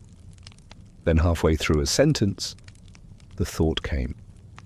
Not a memory, not a metaphor, a truth, one you had never written, one you never dared to. You sat still, staring at the quill hovering above the parchment. You felt it like pressure in your chest, truth trying to wriggle out through your hand. You didn't want to write it, but you did. I never told you why I left. And then the rest spilled out uninvited. You wrote about the day you stood at the crossroads outside the city gate. How the sun was warm, but your shadow felt cold. How she had asked you softly, trembling, not to go. How you had kissed her forehead instead of answering. How your last words to her were about bread of all things. Don't forget to ask for the soft kind. And then you turned. You had never written that part. Not in all your letters, not even hinted at it. It had lived behind your ribs for years, rattling every time you breathed. But now it lived on paper. You stared at the finished letter for a long time. It felt heavier than the others. You didn't fold it, didn't seal it. Instead, you took it bare-handed, trembling, and walked out into the snow. You didn't wear your cloak. You didn't bring a candle, just the letter and your boots, and the decision you weren't quite sure you were making. Down the steps, past the rosemary bush, across the cloister, where the snow had buried the flagstones like old sins. You walked to the edge of the garden where the olive barrel leans just slightly west, warped from seasons and time. You dug into the snow, fingers burning until you reached the half-frozen earth. And then you buried it. No envelope, no name. Just the letter, folded once, pressed flat to the dirt, covered again by snow. No one saw you, at least you think they didn't. But the next morning, Brother Thomas asked if you'd lost something in the garden. You said no. He raised an eyebrow, said nothing more. Still you felt lighter ever since. That letter was never meant to be read. Some truths once spoken can rest. Historians still argue whether monks ever wrote confessions that were not meant to be absolved. The common belief is that all written contrition sought redemption, but in your experience some letters are apologies not to be answered but buried. Not forgiveness, just peace. You haven't gone back to dig it up. You never will. But sometimes in the deepest hours of night you feel something stir inside you and know the words are still down there. Safe. Sleeping? You wrote about it the next day, not the letter itself, but the act. Last night I buried something beneath the snow. It was shaped like regret and smelled like old paper. It didn't ask for forgiveness. It just asked to stop being remembered. Then quietly, you wrote to her again. I never said goodbye properly. I think I was afraid that if I did, the silence after would be unbearable. But now the silence feels like a friend who understands. You paused, then added, if you've ever buried something and wished you hadn't know this, the earth keeps secrets better than people do. You folded that letter carefully, sealed it with your usual leaf, slipped it into the middle of the bundle, not on top, not at the bottom, just hidden enough. And that night you slept without dreams. When you woke, the snow had covered your windows completely, a perfect sheet of white, like parchment, waiting. You stared at it for a while. Then gently, without urgency, you lit your candle, picked up your quill and began again. They say the library is haunted. Of course they do. Every monastery has one of those stories, an echo down a hallway, a page turning when no one's around a door that creaks with too much theatrical timing. Most are harmless, whispered during chores, offered like breadcrumbs to make the silence a little more flavorful. But the library here, it has a reputation that's hard to ignore. It began as these things often do, with a book found open in the wrong place. Brother Julian swears he closed it, a slim psalter, nothing unusual. He'd been working on a transcription, left it neatly shut, pages flat, everything aligned. He returned the next morning to find it splayed open on the table, a single line underlined in ink that shimmered like moonlight. Et vigilabo nocte, and I will keep watch in the night. Everyone blamed the wind, or misremembering, or mice. But then it happened again. Different book, different monk, same eerie underlining, always in silver-grey ink that none of us owned. Then came the footprints, bare dusty prints across the stone floor, leading from the theology shelf to the reading alcove. No one claimed them. No one could. Eventually, it was just accepted. Something reads in the library at night. You didn't believe it, not really, until it happened to you. You'd fallen asleep on your usual bench cheek, stuck to a parchment, drooling poetic metaphors into the margins. You woke in the blue light of early dawn and noticed a scroll beside your elbow that you hadn't pulled, open, slightly curled, a volume on ancient astronomical theories. You remember it clearly because you had never seen it before. The ink was faint, but in the margin a small note. She looked to the stars because the ground remembered too much. You felt it immediately, that tug in your chest. Not fear, not exactly. Recognition.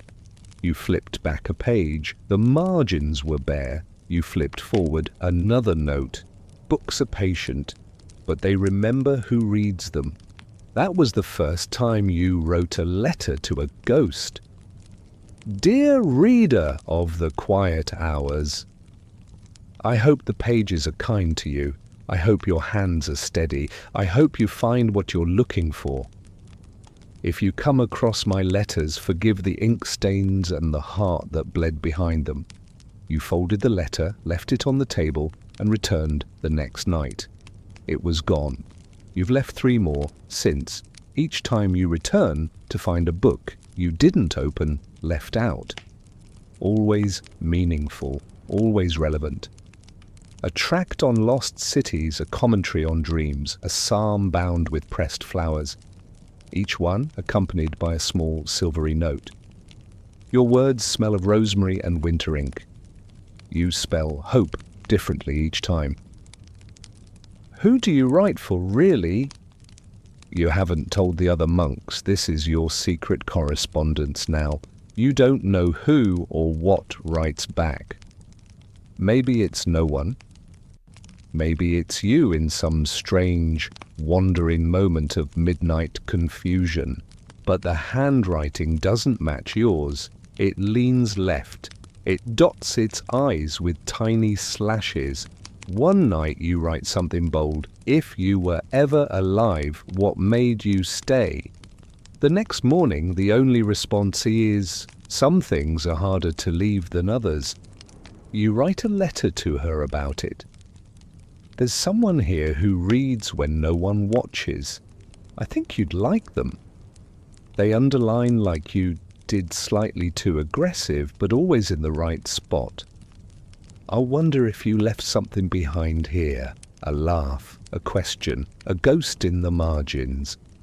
Or maybe you became one. You leave that letter in your chest, but part of you considers slipping it into one of the library books, just in case.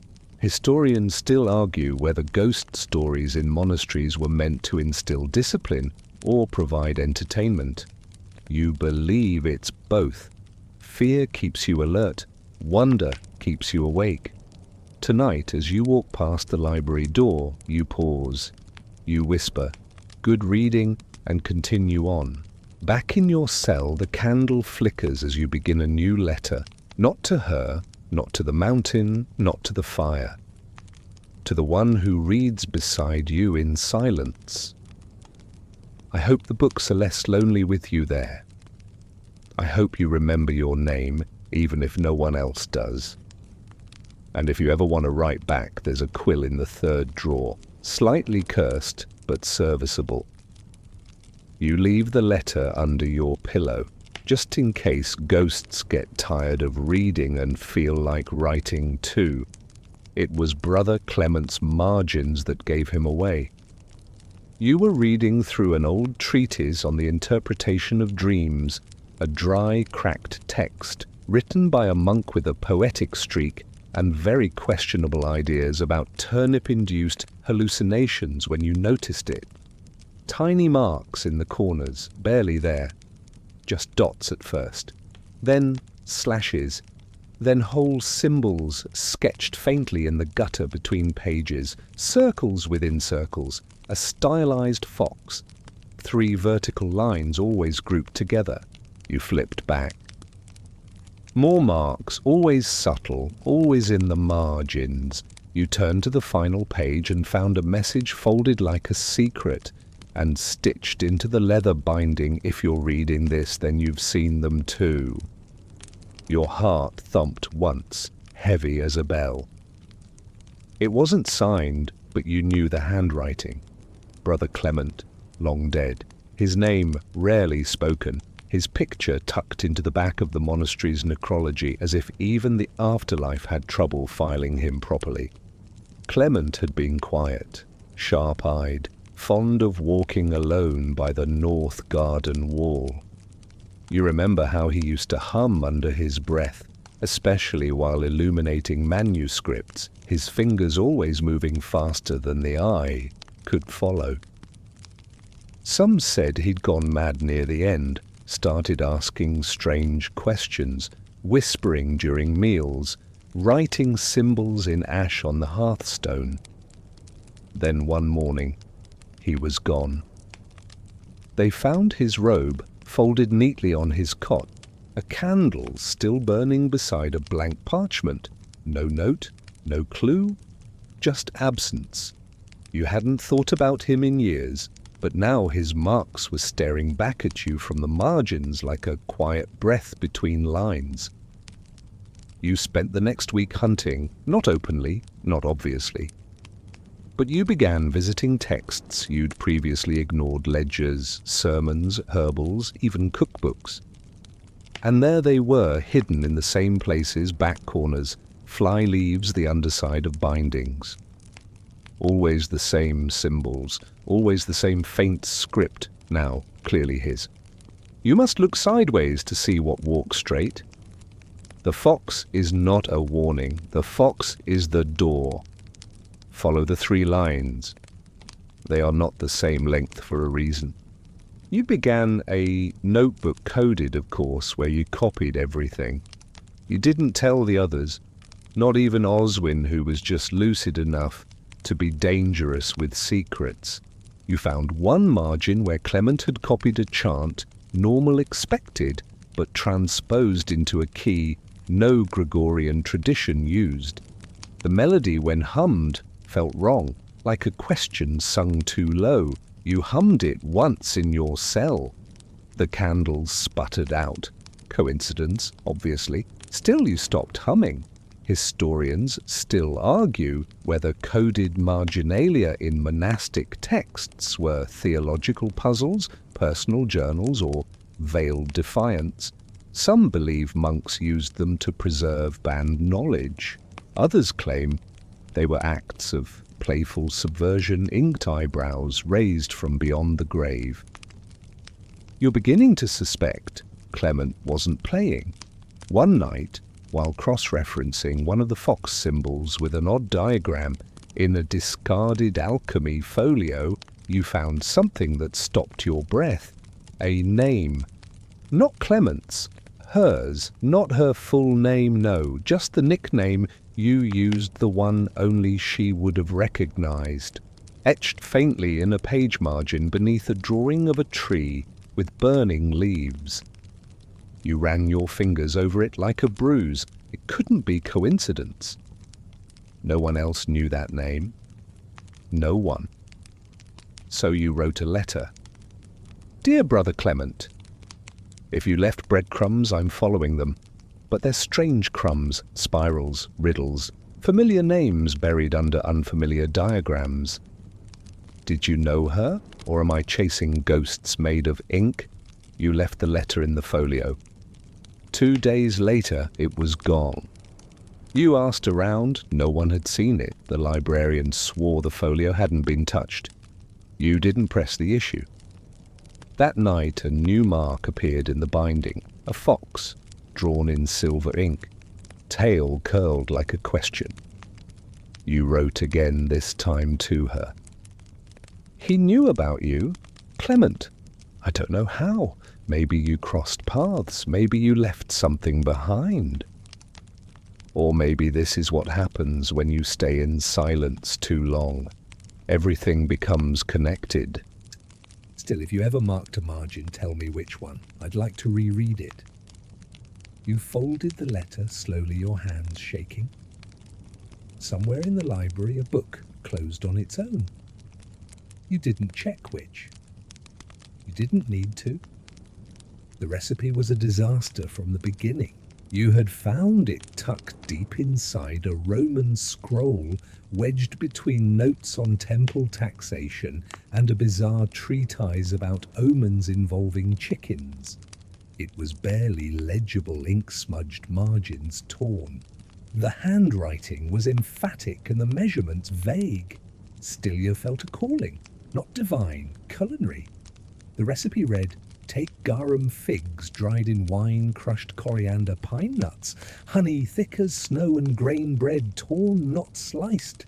Bake until the scent becomes memory. It did not specify temperature time or whether memory referred to death. Naturally, you interpreted this as a challenge. You began gathering ingredients from the monastery's humble stores. Figs you had raisins. Close enough. Honey, Brother Ethel's emergency stash hidden beneath the altar cloths. You borrowed some without asking, which is how borrowing works in winter. Garum, though. Garum was a problem. Roman fish sauce, fermented for months in the sun. You did not have this, but you did have a barrel of salted sardines someone had attempted to pickle last summer. It had not gone well. The barrel had taken on a smell reminiscent of both victory and regret. Perfect. You smashed ingredients together like a monk, with a grudge, mixing them in a cracked bowl, using a wooden spoon that once doubled as a confessional pointer. The mixture resembled a paste with ambition. You scooped it onto old bread, topped it with pine nuts you weren't entirely sure weren't actually pebbles, and slid it into the oven. What emerged half an hour later was not food. It was a philosophical question wearing a crust. Still you called the others. Oswin arrived first. He stared at the dish like it had insulted his lineage. Brother Thomas sniffed it and crossed himself. Even Elspeth the cat leaned in, took one polite whiff, and retreated into the safety of the chimney. You all ate it anyway, because food is food and winter is long. The taste pungent, vaguely sweet, mostly alarming. Brother Ethel muttered something about culinary sin. Brother Julian tried to say something complimentary and choked instead. You took a second bite. Not because you liked it, but because it felt like a rite of passage. Then you went to the scriptorium and wrote it all down, every smudged measurement, every mistake. You titled it Bread of the Regretful Empire. You followed it with a letter to her. You'd have loved it, not the taste, that would have killed you, but the absurdity. I think about that sometimes, how we used to try awful foods on purpose. Remember the time you convinced me to eat a candied cricket? I tried to look brave and nearly gagged. You said I was elegantly revolted. I'm still proud of that. I wish you could have tried this monstrosity. You'd have renamed it. Probably something like Apocalypse Toast. You folded the letter, still chuckling, and sealed it with your usual leaf. The wax cracked slightly when it cooled, almost as if it too disapproved. You placed a copy of the recipe in the kitchen ledger under a pseudonym. Let history guess. Historians still argue whether ancient monastic kitchens were creative outposts or stern places of repetition. Some evidence suggests monks experimented with herbs and foreign recipes. Others claim most meals were penitents in edible form. You believe both, because sometimes you need to taste something awful to remember you're alive. The next morning, Brother Ethel left a note on your desk. No name, just 4 words. Try cinnamon next time. You smiled. The recipe is still scrawled in your notebook between your dream records and a half-written hymn. Every now and then you catch yourself tweaking it. Just a little. You don't want to make it good. You just want it to be remembered. Snap. It's such a small sound. A dry, brittle snap that echoes far louder in your quiet world than it deserves to. You stare down at the broken quill in your hand, still hovering above the half-finished letter. A clean break right at the base. Nothing dramatic, just enough to halt your sentence in mid-thought. You sigh and set it gently on the table beside its fallen comrades. This makes 12. 12 quills this winter, alone each broken in service to words no one reads. You run your fingers through your hair, then over your face, smearing ink somewhere near your temple. You don't care. Not tonight. Not after the day you've had. Sometimes the breaking feels symbolic. Like the quill is simply enacting what your thoughts have long been threatening to do. Snap, crack, fall apart. You pull open the drawer and reach for a new one. There are none. You stare at the empty space like it's betrayed you. Then you laugh, soft, bitter, exhausted. The sound bounces off the walls of the scriptoria like a hiccup. You mutter, "This is what I get for writing a letter to a dream." You still remember the first time you broke a quill. You were 15, trying too hard to make your Latin look elegant. You pressed too hard, snapped it clean through. You wept for an hour. It wasn't about the pen. It was what it represented, that you weren't ready, that you weren't enough, that maybe you never would be. Now you sweep broken quills into a box. Some nights you burn them, others you just keep them. A graveyard of ink splinters, symbols of effort and failure and persistence. You glanced down at your unfinished letter. I dreamed you were here again. Not young, not old, just as I remembered. You sat beside me and corrected my Latin in the margins. You used red ink. You were about to write, "You always preferred red," but now the line just floats there abandoned. You reach for your backup stylus, an old one worn barely useful. You dip it in the vinegar black ink, scrape it across the page. It skips, it scratches, it doesn't cooperate. You continue anyway. I broke another quill today, number 12. It cracked like a tired heart. I didn't curse, I just waited. That felt worse. Do you remember that poem you made me write about falling leaves? You said, write it like you're trying to forget it as you go. I thought you were being poetic. Now I know it was instruction. You look down. The ink has smudged. Your hand shook. You didn't even notice. You add, "If I were a quill, I'd be close to breaking too." Then in the margin, like a whisper, maybe that's the point. Historians still argue whether broken quills were discarded or kept by scribes. Some believe monks held small rituals for retiring their favourite pens, blessing them, burning them, burying them beneath the scriptorium stones. Others suggest they were simply thrown away like cracked plates and worn sandals. You believe every broken thing deserves a story. You rise, walk to the hearth, and place the broken quill among the kindling. You strike the flint, the fire coughs to life. It glows gold, then orange, then red. You watch the quill curl, blacken, vanish. A small ceremony, a letting go. You return to your desk and take out a fresh piece of parchment, not to write a new letter, just to press your palm against.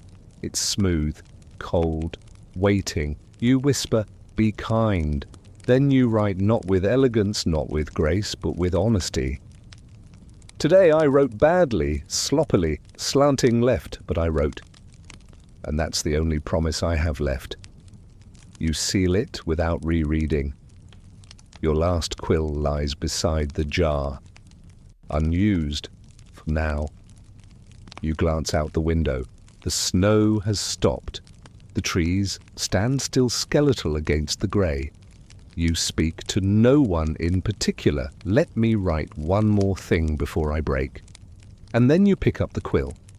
You write a letter to yourself today.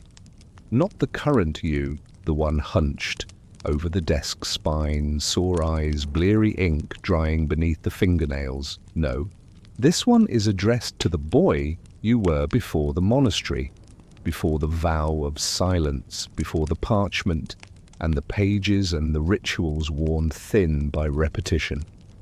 You start it simply. Dear me, you don't know it yet, but you're going to be lonely for a long, long time.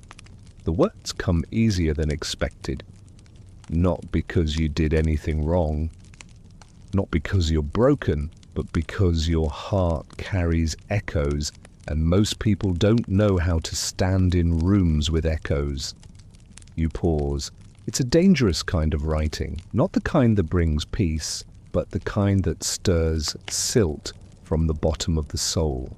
You'll learn to love the silence eventually, not because it comforts you, but because you'll run out of words that others understand. You close your eyes and try to picture that boy. The one who stayed up late with ink on his sleeves and questions in his throat. The one who laughed too loudly in libraries and spoke before thinking. The one who believed things could still be fixed. You miss him. He would have hated this place at first. Too quiet, too grey. Not enough colour in the windows. Not enough soup. He wouldn't have understood why you stayed. You'll think about leaving more times than you'll admit. But each time you'll convince yourself that if you just write one more letter, one more page, it will all make sense. It won't, but you'll keep writing anyway. That's something you and I agree on. You smile sadly. You remember a morning from long ago just before you arrived at the monastery. You'd walk to the river alone carrying a satchel full of notes. Not poetry, not letters, just observations, tiny, scribbled bits of life. You watched a hawk circle above and wrote, "Even flight looks heavy from this distance." You don't remember what happened to those pages. You hope someone found them. Historians still argue whether monks were allowed to keep personal writings. The official rulebooks say no, but the secret drawers and hidden folds in ancient bindings suggest otherwise. You've always believed the best parts of people live between the rules.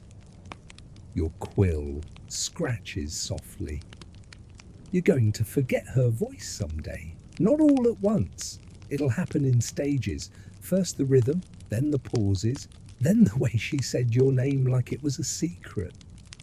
You'll keep writing to her anyway. That's how stubborn we are. You fold the letter halfway, then unfold it. You aren't done. You'll lose things, names, joy, certainty, but you'll gain patience. You'll learn to hold grief without flinching. You'll make a friend out of ink and you'll live in the margins of things. And one day, someone will find what you've written and they'll understand. Even if it's just one person, that's enough. You seal the letter. No leaf stamp this time, just wax, plain, honest. You place it in the middle drawer of your desk, a drawer you haven't used in years. It creaks like an old confession. You press the letter flat, a gift, from the man you became to the boy you were.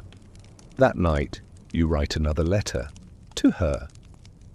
Today I remembered the me you knew, the younger one, the one who still blushed when you quoted poetry at him in the market. I think he would have liked who we became. I think you would have too, not always, but most days. You tuck that letter beside the one to yourself. 2 parts of a heart, preserved. Then, feeling braver than usual, you whisper, "Good night, little me." I kept going. That's the promise I kept. It was a whisper, barely louder than a breath. You were passing the cloister eaves after none hands, still ink-stained head, buzzing with the Latin you'd just mangled in the psaltery when you heard it. A soft voice, urgent then tender, hidden by the stone arch, just out of sight. You paused. Monks aren't supposed to eavesdrop. It's discouraged in every rule and reinforced by every glare from Brother Julian. But this wasn't prying. This was stumbling. You leaned closer, carefully. "I can't keep it inside anymore," someone whispered. Then a rustle cloth brushing stone-held breath, a silence that stretched too long. "I know," came the reply. Barely audible. "I know." You didn't recognize the voices immediately. Not because you hadn't heard them before, but because they weren't using their public tones, the ones shaped by choir and duty and the exhausting effort of seeming devout. These voices were raw, human, young. You took one more step and caught a glimpse. 2 novices kneeling beneath the eaves, huddled in shadow. One was gripping the other's sleeve like he was holding onto a ledge. And there in that soft corner of the world you witnessed something that monks write around but never about. A confession of love. Not loud, not scandalous, just honest. Like water, finding a crack in stone and whispering through. You stepped away before they noticed you. You didn't want to see their fear. You'd seen enough fear already this winter. Back in your cell you sat for a long time without lighting a candle. Then you wrote, "Dear confession in the shadows. I heard you and I held my breath with you. I don't know your names, not the names you used then, but I know what it means to tremble in the dark and what it costs to say something soft in a place made of stone. I won't tell. I never will." You folded the letter and tucked it inside a hollow in the wall behind the cracked brick beside your cot.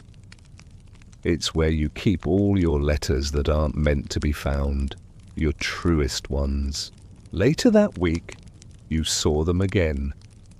In the chapel, side by side, hands folded, faces serene, but something had changed. Not in posture, not in ritual, in energy, in the way one looked at the other during the psalm about trust, in the way that glance lingered just half a second too long. You wrote about it to her. Today I saw 2 boys discover the shape of love in silence. I recognized it, because that was us once. We never said it out loud, did we? Not properly, but it was there, in every glance across a crowded square, in the way you corrected my Latin with a smile instead of a sigh. I wanted to tell them it's okay. That love doesn't rot just because it grows in shadows. But I didn't. That's not mine to say. You added, if I had whispered it sooner, would you have stayed, would I? You don't seal that letter. It stays open on your desk like a wound that still needs air. Historians still argue whether such bonds existed behind monastic walls, whether they were innocent affections, spiritual friendship, or something deeper the scribes refused to name. Some say monasteries were sanctuaries of purity. Others say they were the only place where love dared speak without being hunted. You believe truth lives somewhere in the cracks, the ones under the eaves, the ones in your own heart. That night you light a candle and sit beneath the same stone arch. You trace your fingers across the stone where they once knelt. The spot still feels warm, even in the cold. You whisper, you're safe here. Not for them to hear. For you. You write one last letter. To the parts of us we were told to hide, thank you for surviving this long. You fold it. Slide it behind the brick. And let the silence hold it. Snow again, but not the soft kind. This is the sharp, sideways blown variety that feels like it's trying to file your bones down to nubs. The wind has a voice today, raspy, insistent, like a librarian shushing the entire world.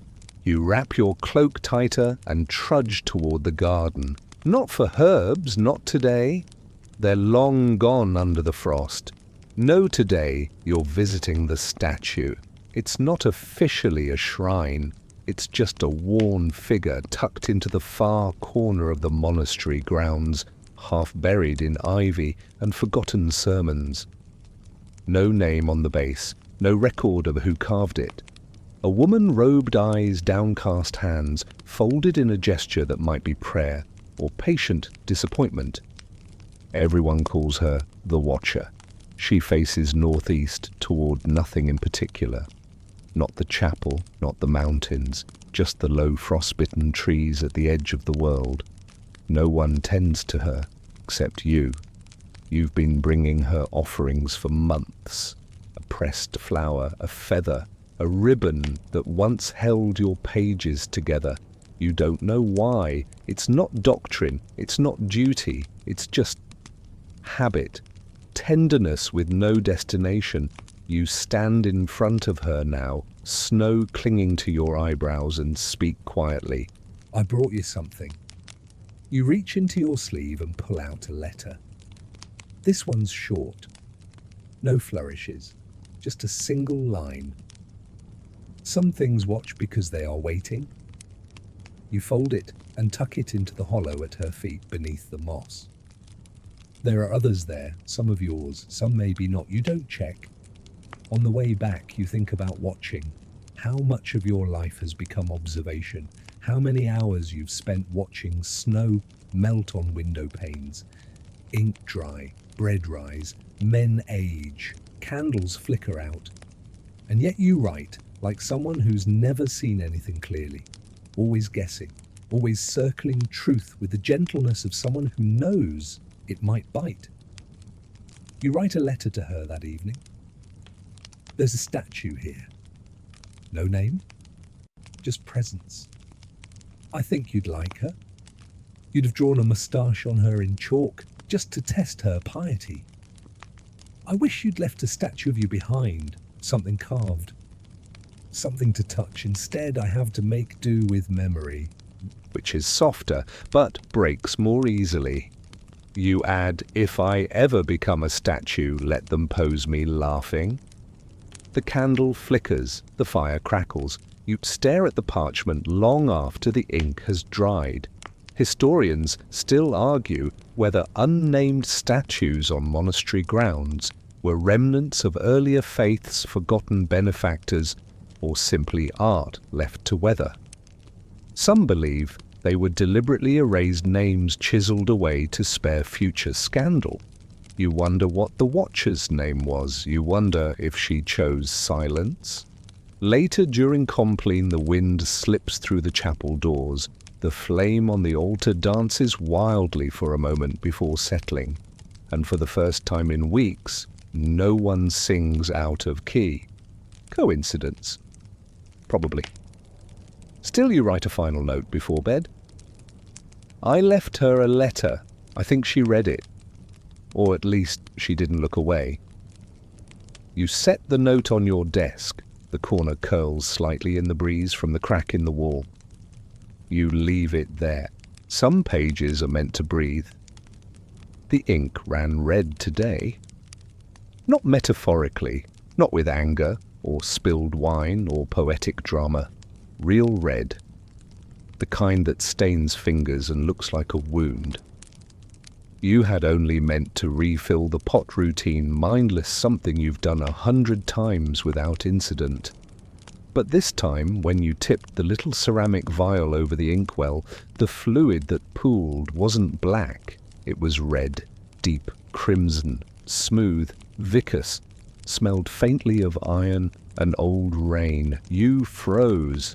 Checked the vial again. It was labelled Nocturne Black, one of Brother Julian's favourites, certainly not red. You dipped a quill in, cautiously expecting it to shift colour on the page. Some kind of mismixed pigment, perhaps, or one of those prank inks the juniors sometimes brewed when feeling particularly bold. But no, it stayed red, the colour of confession, the colour of reminders, the colour of all the things you've been avoiding saying. And still, you kept writing. At first it was just to test it. A few words, a sentence, then a page. Then something shifted. You stopped thinking. The quill moved on its own almost. Not literally, don't be ridiculous, but your hand moved with a strange rhythm, as if guided by something buried just beneath your conscious thought. And the words came. Words you hadn't meant to write. A memory. You and her in the little courtyard behind the spice market. It had rained that morning. The stone was still slick. You slipped. She laughed and offered you her hand. You took it without thinking and never let go, until you did. And now here you are, scribbling that same moment down in red, as if bleeding it out onto the page. You smelled like crushed thyme and the wind before lightning. I never told you that. I wanted to, but I thought if I said it out loud, it would become smaller. You stop. Your hand is shaking. The page glows softly in the candlelight. Too red, too honest. You close the journal. But the ink has already marked you. A smudge on your thumb, a streak on your sleeve. Later, you ask Brother Athel about the ink. He raises one eyebrow. Red ink I haven't made red since All Souls Week. You nod. You don't tell him yours came from a black bottle. Historians still argue whether red ink was reserved strictly for corrections, illuminations, or warnings. Some say scribes used it for names of the damned, others for love poems never sent. A few claim monks avoided it entirely in winter, fearing it drew unwanted spirits to the page. You don't know what you believe. But that night, the ink in your bottle has turned black again. You write a letter to her testing.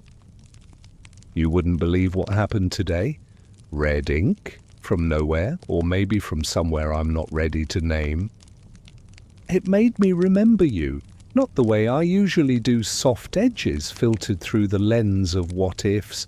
No, today I remembered the shape of your knuckles, the way you pinched the bridge of your nose when you were about to argue, the little scar above your eyebrow from that time with the bakery shelf.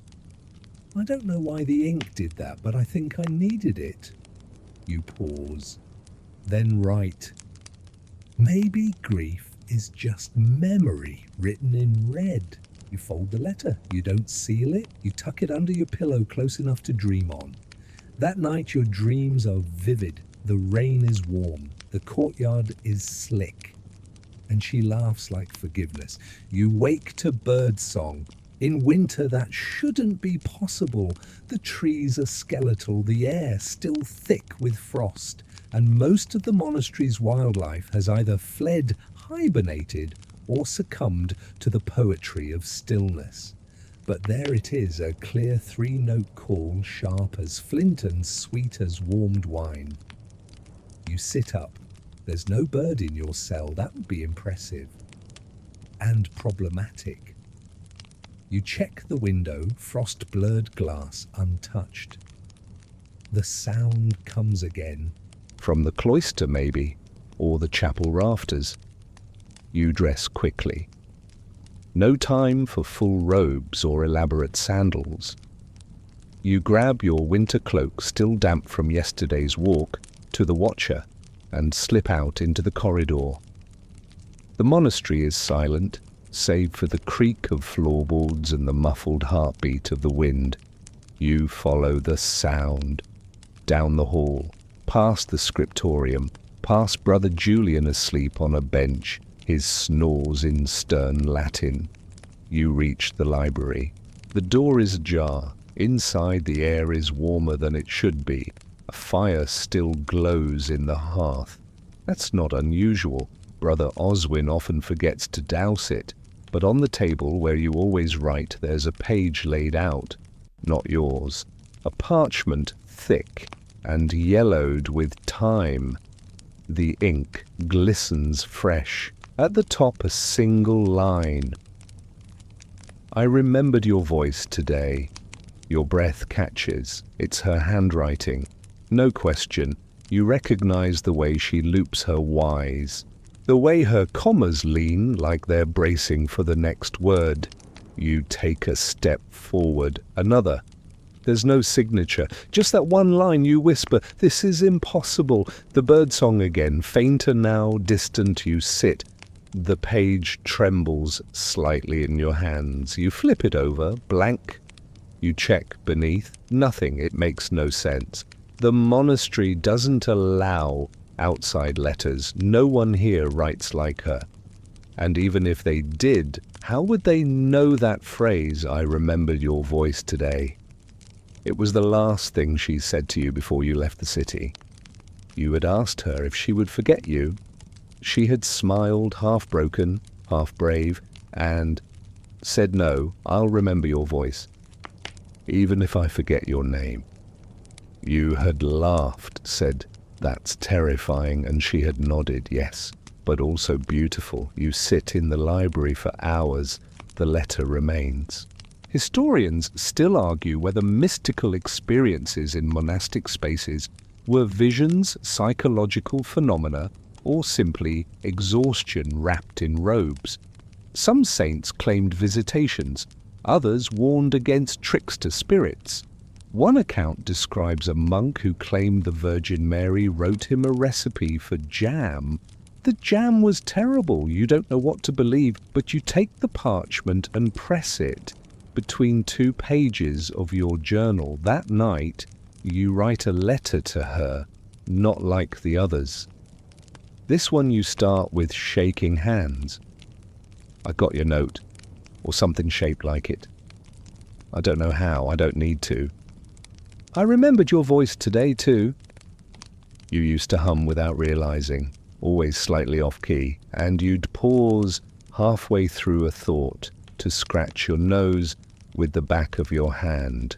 You had a laugh like an unfinished story, always trailing off. "I miss that." You hesitate, then write, "I don't know what happened." Whether you're gone or just farther than paper can reach. But if you're still listening, even from somewhere unspeakable, thank you. You seal the letter, tuck it inside your journal beside the mystery page. The next morning, the birdsong is gone.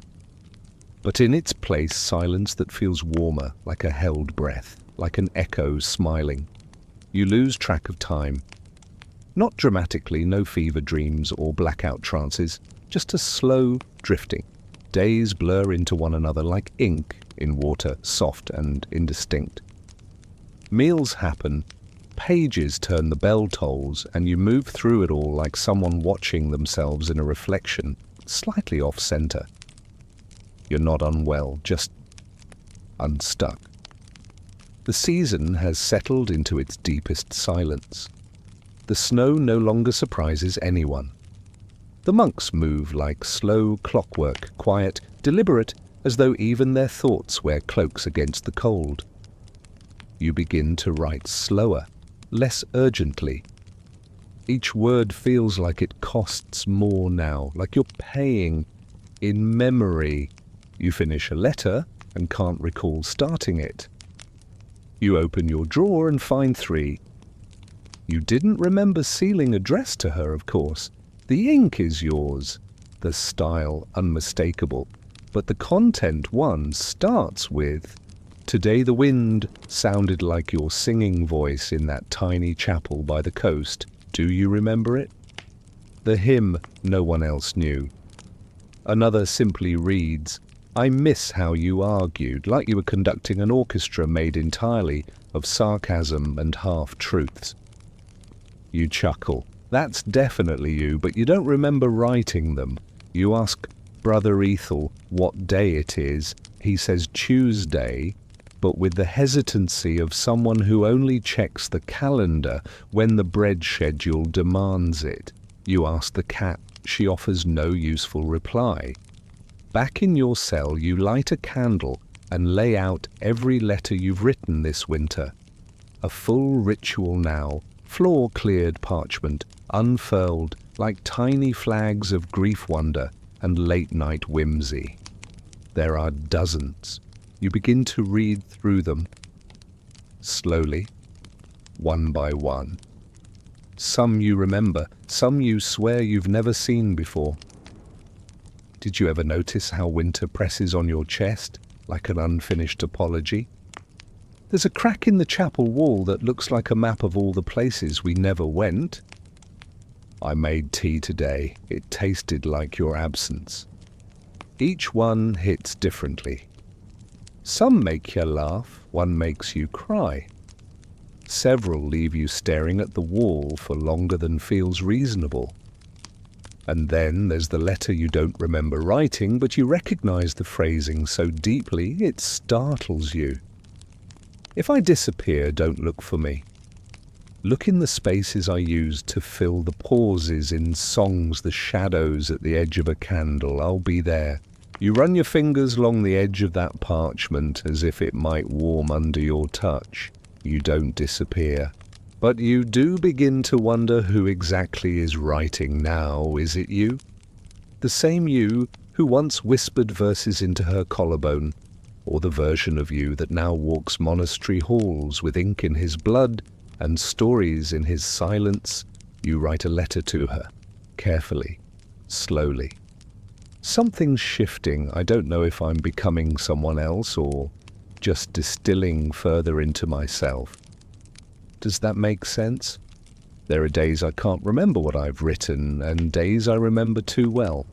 My memory feels like a library in a windstorm, pages, loose doors, banging everything in motion. But you're still there, in all of it, in the spine, in the footnotes. Thank you for being the constant. Historians still argue whether monastic memory lapses were the result of poor diet spiritual ecstasy, or what one particularly bold scholar called the drama of excessive introspection. Some monks claimed their forgetfulness was a sign of divine focus. Others saw it as a warning. You suspect it's just what happens when you hold too much emotion in your ink and not enough in your voice. You seal the letter, place it on the growing pile. Then you sit eyes closed and listen. For what you don't know. Maybe just for the sound of yourself returning. You dream in languages you never learned. It begins as murmurs, soft syllables, slipping through frostbitten corridors, words with the shape of prayers, but none of their restraint. You don't remember falling asleep, only the sensation of being pulled through parchment. You're in the scriptorium, but it's not yours. The light is wrong, greenish gold, like filtered through cathedral glass under stormy skies. The desks are unfamiliar, too smooth, too clean. No ink spills, no broken quills, just a single scroll unrolled, halfway anchored by stones the size of apples. You walk forward, your steps make no sound. A figure sits at the desk, back to you, hooded, hands still. You should be afraid, you're not. You move closer.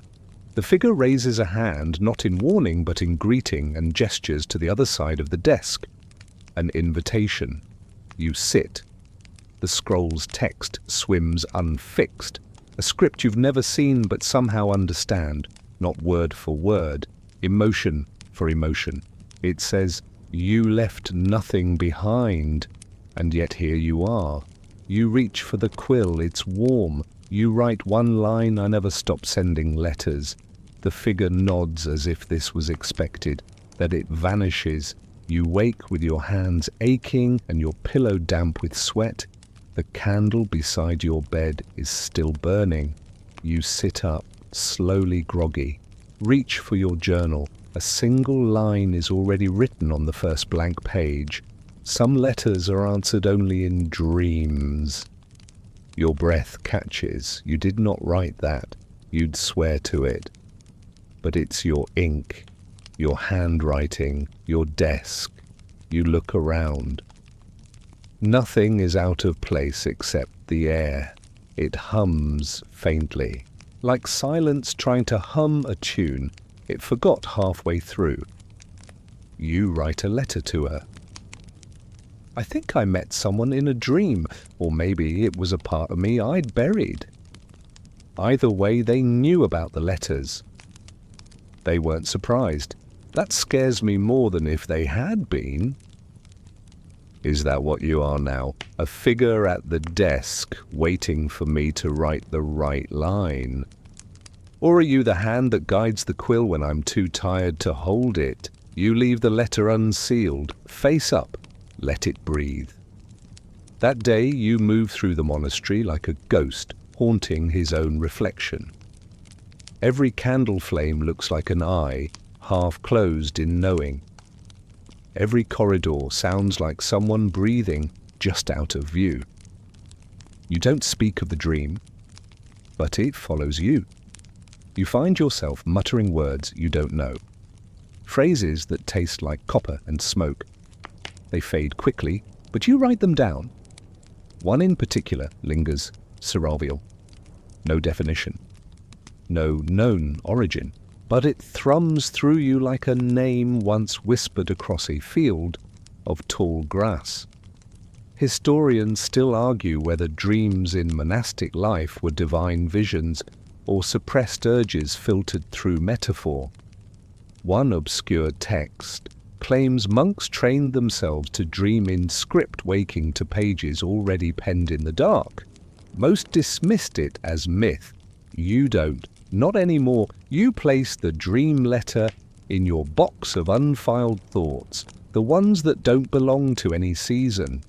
Then you write another, not to her, not to yourself, to the figure. If you're real or something adjacent, thank you. If you were me, then thank you again. I think I'm closer now to what I'm not sure, but I feel the spine of something beneath the parchment. You seal it with no wax, just a breath. And for the first time this winter, the ink on your fingers smells faintly of lavender. You find it by accident. A book you don't remember ever seeing before, bound in deep green leather tucked behind the Psalter shelf, where no one looks unless they're desperately avoiding their assigned reading. It falls out as you reach for something else. Hits the floor with a sound softer than you'd expect, a sigh more than a thud. You pick it up, no title, no author, just a vine-embossed cover, delicate and curling like ivy trying to remember which direction to grow. Inside pages so worn they feel like cloth, every line handwritten, but not in Latin, not even in Greek. This is yours, your language, your phrases, your rhythm, your quirks. The first page begins, "Dear you, yes you." You pause, blink, it continues. You've been looking in the wrong direction. This isn't about her, not entirely, not anymore. You thought the letters were going outward, they weren't. They were circling back. You flipped the page, another letter, dated, in your hand from weeks ago, but you never wrote it. It's about the day you saw the two novices beneath the cloister eaves, the whispered confession, the shadowed love. Only this version contains details you never noticed. A hand trembling, a tear caught on a sleeve, a Latin phrase murmured between them. You turn the page. Another letter, then another, dozens, hundreds. Letters you've written, letters you haven't. Some written in voices that sound like you after no sleep. Others like you when you still believed in summer. One page simply reads, "There are versions of you in here that never broke, and versions that broke so beautifully they became songs." You don't know whether to cry or laugh, so you do both. Sitting on the cold floor between sacred texts and dust-covered ledgers, you cradle the book and feel something click softly into place. This book is memory, not just yours. All of you, every season of self you've cycled through, every voice you've borrowed to survive. You write a new letter in the back. To the me I haven't met yet. You're going to be tired. You're going to think the ache means you failed. It doesn't. It means you've carried something precious too far without rest. Let yourself sleep. Let someone else hold it for a while. You can come back when you're ready. You close the book. Hold it to your chest. Later you slip it back into its hiding spot, behind the Psalter shelf. The place no one looks unless they're lost. You hope someone finds it when they need it most. You write to her that evening. Today I found myself, in green leather, in the margins. You were there too, of course. You always are, not like a ghost, more like a finger pressed to the inside of my wrist reminding me I'm still pulsing. Did you ever feel like parts of yourself were scattered through time, like you'd left breadcrumbs you didn't mean to drop? I'm picking them up, slowly. I think they spell something, maybe your name, maybe mine. Historians still argue whether self-writing was ever truly encouraged in monastic life. Reflection? Yes. Confession? Absolutely. But writing letters to yourself that bordered on vanity or madness, you believe it's survival. Tonight, you light 2 candles, one for her, one for you, and you whisper, "Come back when you're ready," just loud enough that the walls might remember. Section 31. There's a room in the monastery no one talks about. You didn't even know it existed until this morning when Brother Oswin mentioned it in passing while chewing on a dried fig and staring at absolutely nothing. Oh, the wind chamber, he said, like it was a broom closet. Strange acoustics. Sounds like someone whispering in Old Frankish.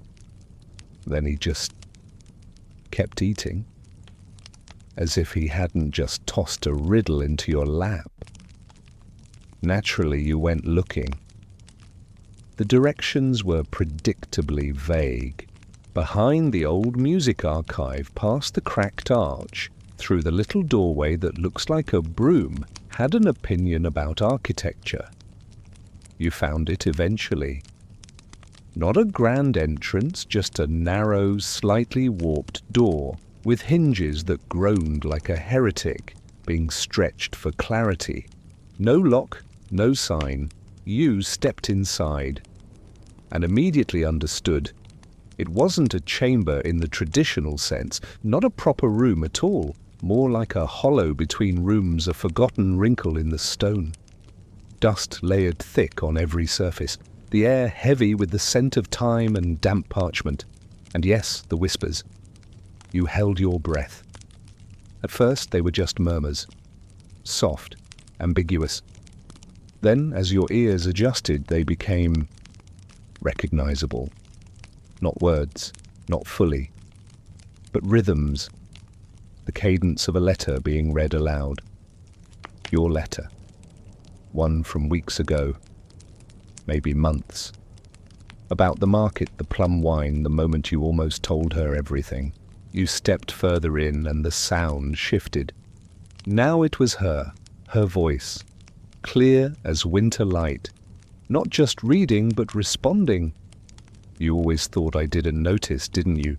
The way your hands shook when you said my name. I noticed. I just didn't say anything because I was afraid I'd never stop saying it. You crumpled slightly, not in grief, in recognition. You sat in the dust and listened. The walls held the voices of your letters, yours, hers, maybe others monks long gone scribes who once poured their hearts into ink and sealed them inside time like bees in amber. You heard laughter, shouts, quiet sobs, and always the scratch of pen on parchment, like a heartbeat. Historians still argue whether sound can be trapped in stone, whether certain architectural quirks, vaulted ceilings, curved walls create pockets where echoes live on, endlessly looping. Some call it nonsense. Others claim to have heard their childhood prayers in cave acoustics centuries after they'd forgotten the words. You now believe it entirely. You write her a letter right there on your knee. I heard you today. I don't know how. I don't care how. You spoke and I listened, and something inside me remembered how to breathe again. If you ever passed through this monastery, if your voice found a place to rest here, thank you. If it wasn't really you, but some echo I created from longing, thank you still, because it helped. You tuck the letter between the bricks, no seal, no fanfare. Then you whisper answer again if you want to. The chamber stays still. But you swear the air sighs. You leave the door slightly open, not in defiance of rules, but in reverence. Some rooms aren't meant to be closed. That night you pass Brother Oswin in the hallway. He nods at you, told you, old Frankish. You raise an eyebrow. You understood it. He shrugs. Not a word. But it sounded familiar. You smile. That's enough. The snow is melting, not dramatically, just enough to leave rivulets along the stone paths and uncover forgotten footprints like echoes returning from the silence. Water pools in the corners of the courtyard. The garden walls weep softly, as if winter is loosening its grip, but not yet ready to say goodbye. You stand under the eaves watching the thaw. A single droplet lands on your parchment, blurring a word. The word was ache. Now it looks like arch. You decide that's an improvement. Spring is still a myth, but for the first time in weeks you feel something shift. The air carries a scent that isn't entirely frost, something like moss or damp bark or memory returning home. You take your walk, slower than usual, past the statue of the Watcher, whose feet are now uncovered and stained green again, past the wall where someone has traced 3 faint vertical lines into the frost, and finally to the tree. You haven't visited it in a while. It's a gnarled old thing in the southeast corner of the grounds, more bark than leaves, with a hollow in its side big enough to fit a curled letter or 2, or 3. You left us something there once. You're not sure if it was ever taken. The hollow's always empty when you return. But today there's something inside, folded, tied with twine. Thick parchment yellowed like it's waited a long time to be found. You take it with both hands, back in your cell with the door shut, and the fire cracking softly behind you, you untie it. Inside, no greeting, no signature. Just a short message scrawled in careful, cramped script. It was never about forgetting. It was about surviving. You sit down slowly, read it again. It was never about forgetting. It was about surviving. You write a reply. Then why does remembering feel like drowning? Fold it. Walk back through slush and birdsong and return it to the tree's hollow. You don't expect an answer, but you've learned that's never the point. Later that evening you write to her again. The snow is melting. It's strange, I thought I'd be happy. But now the ground feels too soft, like it's unsure of itself, like it's not used to being seen. I think that's how I feel too, uncovered, raw in places I thought had scarred. Maybe spring is a risk, maybe it always was. You think about what survives winter, not just trees and monks and statues with no names, but thoughts, memories, letters, all of them frozen in place waiting for the thaw.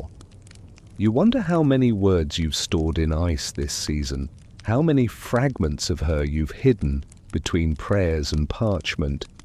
You add, if I had one more day with you, I'd spend it walking slowly through thawing gardens, pointing at sprouting leaves and saying things like, there you are, I knew you'd come back. And I'd mean it. Historians still argue whether spring rituals in monastic life was sacred, symbolic, or simply practical. Some say monks celebrated Imbolc in secret, lighting candles, placing ash on the threshold, whispering blessings in old tongues. Others claim winter simply gave way to work and nothing more. You believe the truth is, in moments like this, quiet, uneventful, dripping slowly from the eaves. That night you dream of her hand pressed to melting snow. When you wake, there's dirt under your nails and a petal on your pillow. Hey guys, tonight we're stepping into the last hush of winter, where ink fades and memories rise like mist from warm stone. You're curled under a woolen blanket, and outside the monastery walls the snow is melting. Not all at once, but with a quiet that feels personal, like it knows you're listening. You move through the halls like someone returning from a long sleep. Every corner smells of thawed earth and pine resin. The bells ring softer. The cat no longer sleeps on the stove, but on your manuscripts, as if warming your thoughts by proxy. You let her stay. You always do. You have written your last letter, or rather the last one for this winter. It's addressed to her, of course.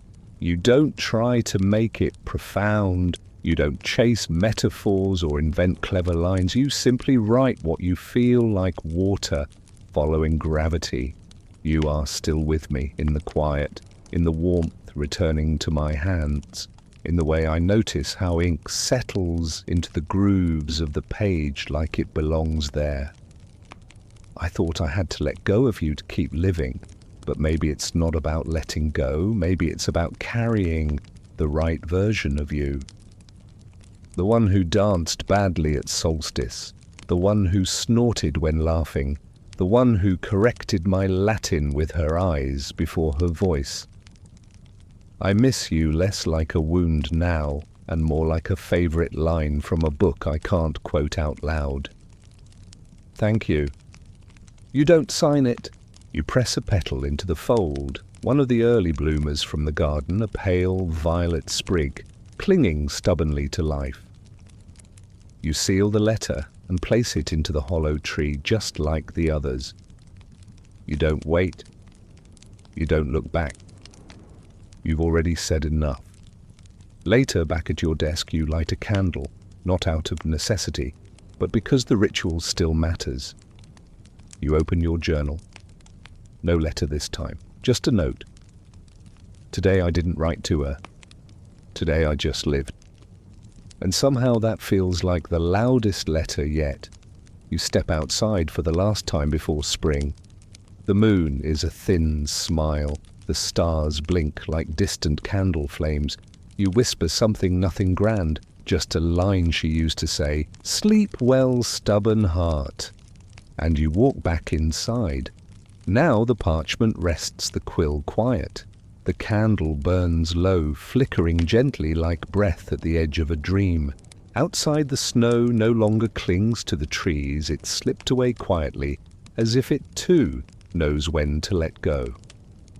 The garden lies waiting beneath a soft blanket of soil, hushed alive in ways you can't yet see. You've written what needed to be written.